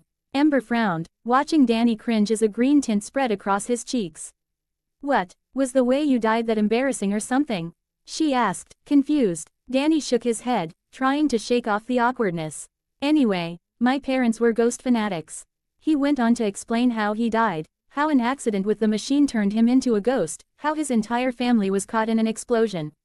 When he finished, Ember just stared at him, incredulous. Then she sneered. It wasn't a competition, Ghost Boy. You didn't have to one-up me in the tragic backstory department. Danny rubbed the back of his head sheepishly. Sorry. Ember awkwardly glanced at him before hesitantly placing a hand on his back. I'm sorry for your loss. Danny gave her a small, understanding nod. I'm sorry for yours too. A heavy silence settled between them. Neither of them really knew what to say. Danny's gaze drifted toward her guitar. You know, you don't need to hypnotize people to listen to your music. Don't give me your goody two-shoes act, Ember started. I'm serious, Danny interrupted. I only heard you play for a little bit, but you were amazing. I bet you put a ton of effort into your songs. So wouldn't you be dishonoring all that hard work by forcing people to like them? I mean, if you're just gonna hypnotize people into enjoying it, what's the point of trying so hard? Why not just write a garbage song? Wouldn't it have the same effect? I don't know, Ember admitted, uncertainty creeping into her voice. Danny chuckled. Want to know what I think? Ember hesitated before nodding. You don't really want to be a rock star just for the recognition. Sure, you think that's why, and yeah, recognition gives you power. But I don't think that's the real reason. I think you just love making music. If all you wanted was for people to notice you, why not become an actor? Why did you want to be a rock star in the first place? Ember looked down at her guitar, a soft smile tugging at her lips. She ran her hand along the body of the instrument, Danny's words lingering in her mind. Do you really think my music is great? She asked quietly. You're not just saying that. Danny ran his fingers across his chest where his heart was, making an X as he said, cross my heart and swear to die. You're already dead, you idiot, Ember replied with a deadpan expression, though a small smile curled at her lips. Danny used his telekinesis to surround Ember's guitar with ectoplasmic energy, levitating it toward her. Here, why don't you play your song, and I'll give you my honest reaction. Seeing Danny's encouraging look, she grumbled, fine, consider yourself lucky I'm in a good mood. This is my thanks for the chocolate, one free concert, just for you. Danny rolled his eyes. Yeah, wouldn't have it any other way. Ember strummed her guitar, her fingers gliding over the strings with practiced ease. A pick materialized in her hand, and she began to play softly. As she nodded along with the rhythm, a smile formed on her lips before she started singing the same song from her concert. When she glanced at Danny, she saw him with his eyes closed, leaning back and nodding along to the music. Her smile widened. Growing more confident, she picked up the tempo. Musical note, oh, Ember, you will remember. Ember, one thing remains. Oh, Ember, so warm and tender. You will remember my name. Musical notes. By the time she finished, Danny was clapping loudly. He even put his fingers in his mouth and blew out a sharp whistle. Ember rolled her eyes at his childish antics. So, what do you think? Danny leaned back, chuckling. His silver hair flowed elegantly in the wind, and his green eyes shone with amusement as he teased, well, you can consider me your first true fan. Ember stared at him for a moment before looking away, a faint blush creeping onto her cheeks. Dork, honestly, I don't even get why you have to hypnotize people to make them like your music. I bet you'd get plenty of fans listening to it willingly. Yeah, but getting my name out there isn't easy unless I do something big, Ember said, shaking her head. You do know the internet exists, right? Danny asked. Ember frowned. What does that have to do with anything? Danny sighed. Wow, just how out of touch with reality are you? You could post your songs online. If people like them, they'll share them, and before you know it, millions of people will have heard your music. Ember blinked. Are you serious? Yeah, I seriously think you'd be an internet sensation. Alright, Ember said, suddenly looking excited. How do I do that? Well, first, you need to record your song. A lot of editing goes into making sure everything flows naturally. Then, you release it online, find ways to promote it, and boom, you'll have real fans who actually enjoy your music. Ember scratched her head. But, I don't know how to do any of that. Danny stared at her for a moment before sighing. Leave it to me. Give me a week max, and I'll help you out. Really? She asked, eyes lighting up. When he nodded, she excitedly pumped her fist in the air. Realizing how eager she looked, she coughed into her hand, trying to play it cool. Thanks, she muttered. Danny smirked. Thank me when you've made it big, the right way. He then shot her a teasing look. And don't forget about your first fan along the way. Ember scoffed. Like I could ever forget such an obsessive fan. They both chuckled, the tension between them melting away. Chapter 34, Valentine's Day End. Third person's POV. Danny flew out of the ghost zone, shutting the portal behind him before phasing out of the basement lab and into the night sky over Gotham City. It was nighttime in Gotham, which meant it was at its most dangerous. Where are you guys? Danny asked through his comms. We're a little busy here, Danny. We're actively chasing someone, but we're moving through. Robin's voice crackled through the line before he quickly relayed their location. Danny soared above Gotham's skyline, his silver hair flowing in the wind as he stretched out his arms. His ghostly tail flicked behind him as he picked up speed. In moments, he spotted Batman and Robin racing across the rooftops below. A few buildings ahead of them, an agile figure dressed in tight black leather effortlessly leapt between rooftops, moving with grace and confidence. Even from a distance, Danny recognized her instantly. Is that Selina Kyle? Am I seriously about to meet Catwoman? I met the Flash and Catwoman all in one day. Can this day get any better? A mischievous grin spread across his face as he turned invisible and dove downward, gaining speed. Catwoman was enjoying the thrill of outmaneuvering Batman, effortlessly flipping through the air and grappling across buildings. After executing a smooth roll and breaking into a sprint, she glanced back, chuckling at how the Dark Knight and Boy Wonder were still on her tail. When she turned forward, boo, Danny materialized right in front of her, arms outstretched. Selina let out a startled yelp, stumbling backward as her heart nearly leapt out of her chest. Before she could recover, Danny flicked his wrist, surrounding her in a glowing ectoplasmic force field. He burst into laughter. Ha ha ha, oh, man, you should have seen your face. Priceless. Ha ha ha, I am never gonna get tired of doing that. Selina quickly composed herself and reached out toward the force field, only to recoil with a wince as a sharp shock ran up her arm. Yeah, sorry, should have warned you about that, Danny smirked. Selina narrowed her eyes. Who the hell are you, you little brat? The name's Phantom, Danny Phantom Tilda, he said, flashing her a cocky grin. Nice, you caught her. Good work, Danny, Robin said, landing beside Batman on the rooftop. Oh, come on, Selina scoffed in annoyance. Of course you're with them. 3 against 1, not very gentlemanly. Drop the force field, Batman ordered. Danny complied, and Batman immediately grabbed Selina by the arm. Hand it over, he demanded, holding out his hand expectantly. Selina leaned back slightly, running a clawed finger along his chin. Come on Tilda, can't you be lenient just this once? You know what day it is, don't you? A girl like me deserves a little treat, Tilda, she purred. Danny leaned toward Robin and muttered, do we really have to stand here and watch this? Robin sighed, placing a hand on his hip with an exasperated look. You don't even know the half of it. They've got this weird cat and mouse game going on. More like cat and bat, Danny quipped. Robin smirked and nodded in agreement. Meanwhile, Batman remained stoic, his hand still outstretched. Selina huffed before placing a diamond into his palm.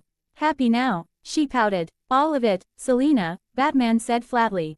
Grumbling, she reached into her suit, and suddenly Batman found his hand filled with gold accessories and gemstones. Danny blinked in confusion. Where the hell was she keeping all of that? Selina smirked and winked. A lady has all sorts of special compartments. Danny wrinkled his nose. Gross. Selina's eye twitched before she snapped. That is not what I meant, you ghost brat.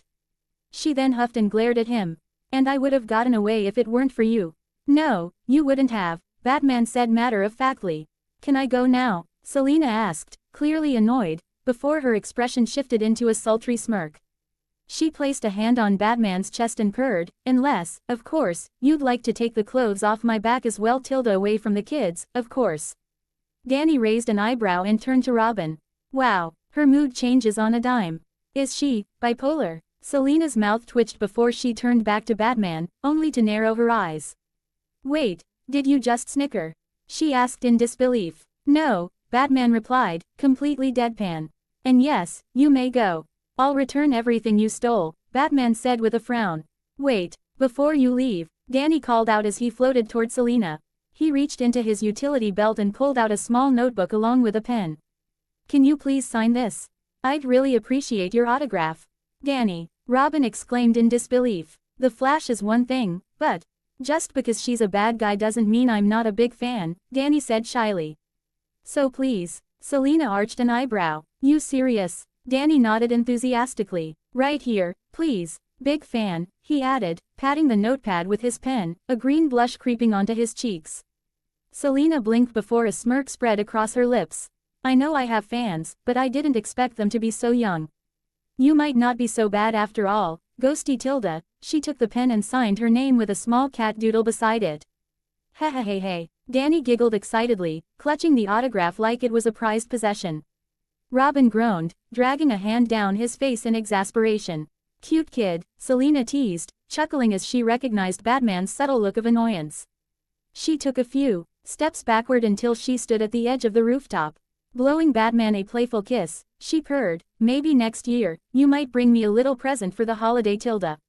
Just go home, Selina, and don't cause trouble. I don't have time for your games, Batman said with a deep frown. Rolling her eyes, Selina flipped off the rooftop and disappeared into the night.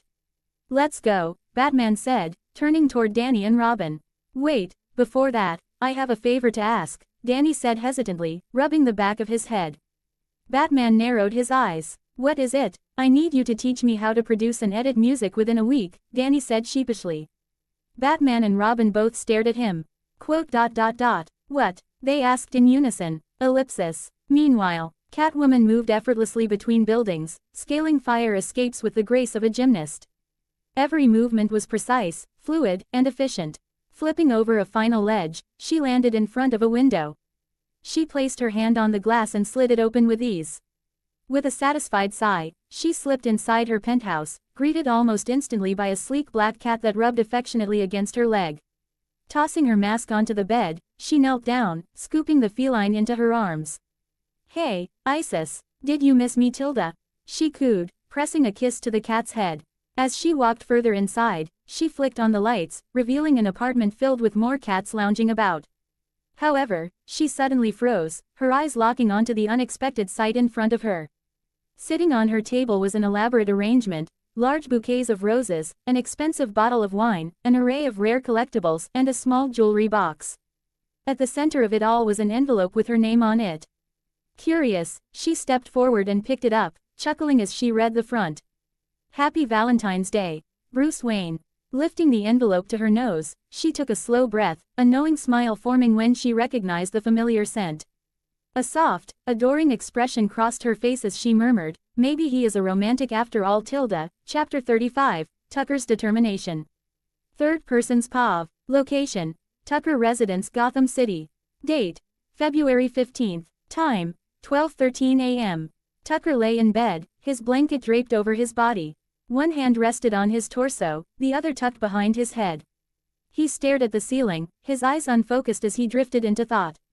His mind replayed the events of the day, the concert, and everything that had happened on the way there. His jaw clenched as his grip on the sheets tightened. I was so useless, he muttered hoarsely. A knot formed in his throat, and his eyes stung as he admitted it to himself. I couldn't do anything but watch as Danny threw himself into danger to save Sam and me. I just stood there, useless, while he was nearly killed. I feel so pathetic. Danny's my best friend, and I couldn't do a damn thing to help. Tucker bit his lip to stop himself from yelling in frustration. He sat up abruptly, running a hand down his face before pinching the bridge of his nose.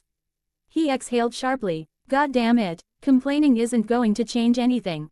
I have to do something. Throwing off the covers, he stood up and grabbed his glasses from the nightstand. He rummaged through a drawer, pulling out a sticky note and a pen. I know myself well enough to realize I'll try to justify quitting when things get tough. I can't let that happen. I have to change. I owe Danny that much. On the sticky note, he wrote, remember the feeling. Remember why you're doing this. He wrote similar messages and placed them all over his room, on the mirror, the door, the wall, his PC, anywhere he'd see them every day. Once finished, Tucker flopped back onto his bed and pulled out his PDA. Grabbing the stylus, he muttered, you can't function without a routine, as I always say. Determined, he started researching workout plans, diets, and fighting techniques, structuring everything meticulously. He worked late into the night, only stopping when the first hints of dawn crept through his window. Tucker pushed himself off the bed, now shirtless, his thin frame and visible ribs reflecting just how unprepared he truly was. Dropping to the floor, he got into a push-up position. As he pushed up, his arms trembled violently under his own weight. 1, he groaned. Lowering himself back down, he tried again, his body shaking even more. 2, 3, he collapsed onto the floor, panting, tongue slightly out as exhaustion washed over him. Is this even going to work? His eyes flicked to the sticky note on the floor in front of him. His jaw tightened. I have to at least try. FF4, he forced out through gritted teeth, his body trembling but his determination unwavering. He wasn't planning on giving up so soon. Ellipsis. A week later. Location. The Ghost Zone. Date. February 21st. Time. 12:03 p.m. Danny flew through the Ghost Zone, pulling out his thermos as he went. The moment he opened it, a single blue ghost in overalls shot out. The box ghost will have his vengeance. The ghost shouted dramatically. Danny groaned. I swear to God, box ghost, if I see you one more time, you and I are going to have a problem. This is the third time this week, for crying out loud. The box ghost flinched, surprised to see Danny inside the Ghost Zone with him. He quickly regained his composure, stretching his arms above him. You are probably intimidated by my awesome ghostly persistence, he declared in his usual drawn-out manner. Fear me, for this won't be the end of me, Danny Phantom ~. Danny hovered in place, deadpan, gently bobbing up and down in the Ghost Zone's eerie atmosphere. His eyes flashed bright green before twin ghost rays shot out, striking the box ghost head-on. The attack exploded on impact, sending the ghost spiraling away. Wah, this won't be the last you hear of me, the box ghost wailed as he tumbled into the distance. Danny sighed, rubbing his face. Maybe I should just pull a Batman and beat him senseless until he fears me. A soft, chime-like laugh rang out from above. Before Danny could react, Ember dropped down, landing behind him with her arms draped over his shoulders. She leaned in, her face close to his. Hey, OF, fancy seeing you here. Is it finally time? Danny rolled his eyes. What does OF even stand for? Obsessive fan, obviously Tilda, she teased. You sure it doesn't stand for your only friend? Danny shot back with a smirk. Ember playfully smacked him on the head. Don't get smart with me, mister. Ever since the Valentine's Day fiasco, Danny had made time to visit Ember every day, sharing his progress with her. She appreciated it, more than she'd ever admit out loud.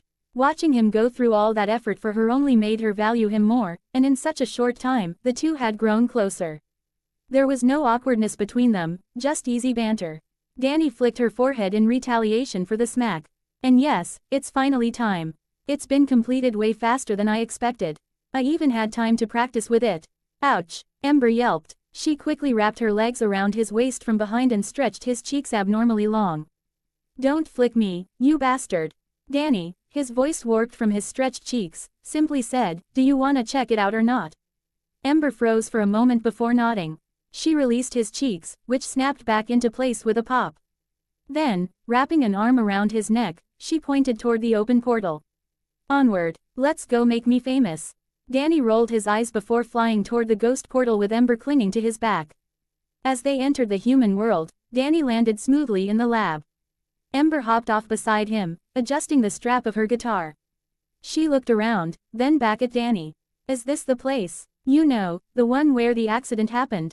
Yup, Danny confirmed as he shut the portal behind them. Come on, follow me, he said, rapidly changing the topic. He turned intangible and phased through the ceiling. Ember followed suit, passing through the living room and up to the second floor. When they landed, Ember's eyes widened in surprise. The room was an authentic recording studio. A soundproof booth stood at the back, lined with padded walls, microphones, and headphones, all behind a large glass panel. The space was filled with computers, digital audio workstations, buttons, dials, and sliders. The floors and walls were made of polished wood, decorated with various instruments, record labels, and album covers. Danny rubbed his nose, watching Ember's expression with amusement. It pays to have a billionaire sugar daddy Tilda. What do you think? Danny asked, clearly proud of the setup.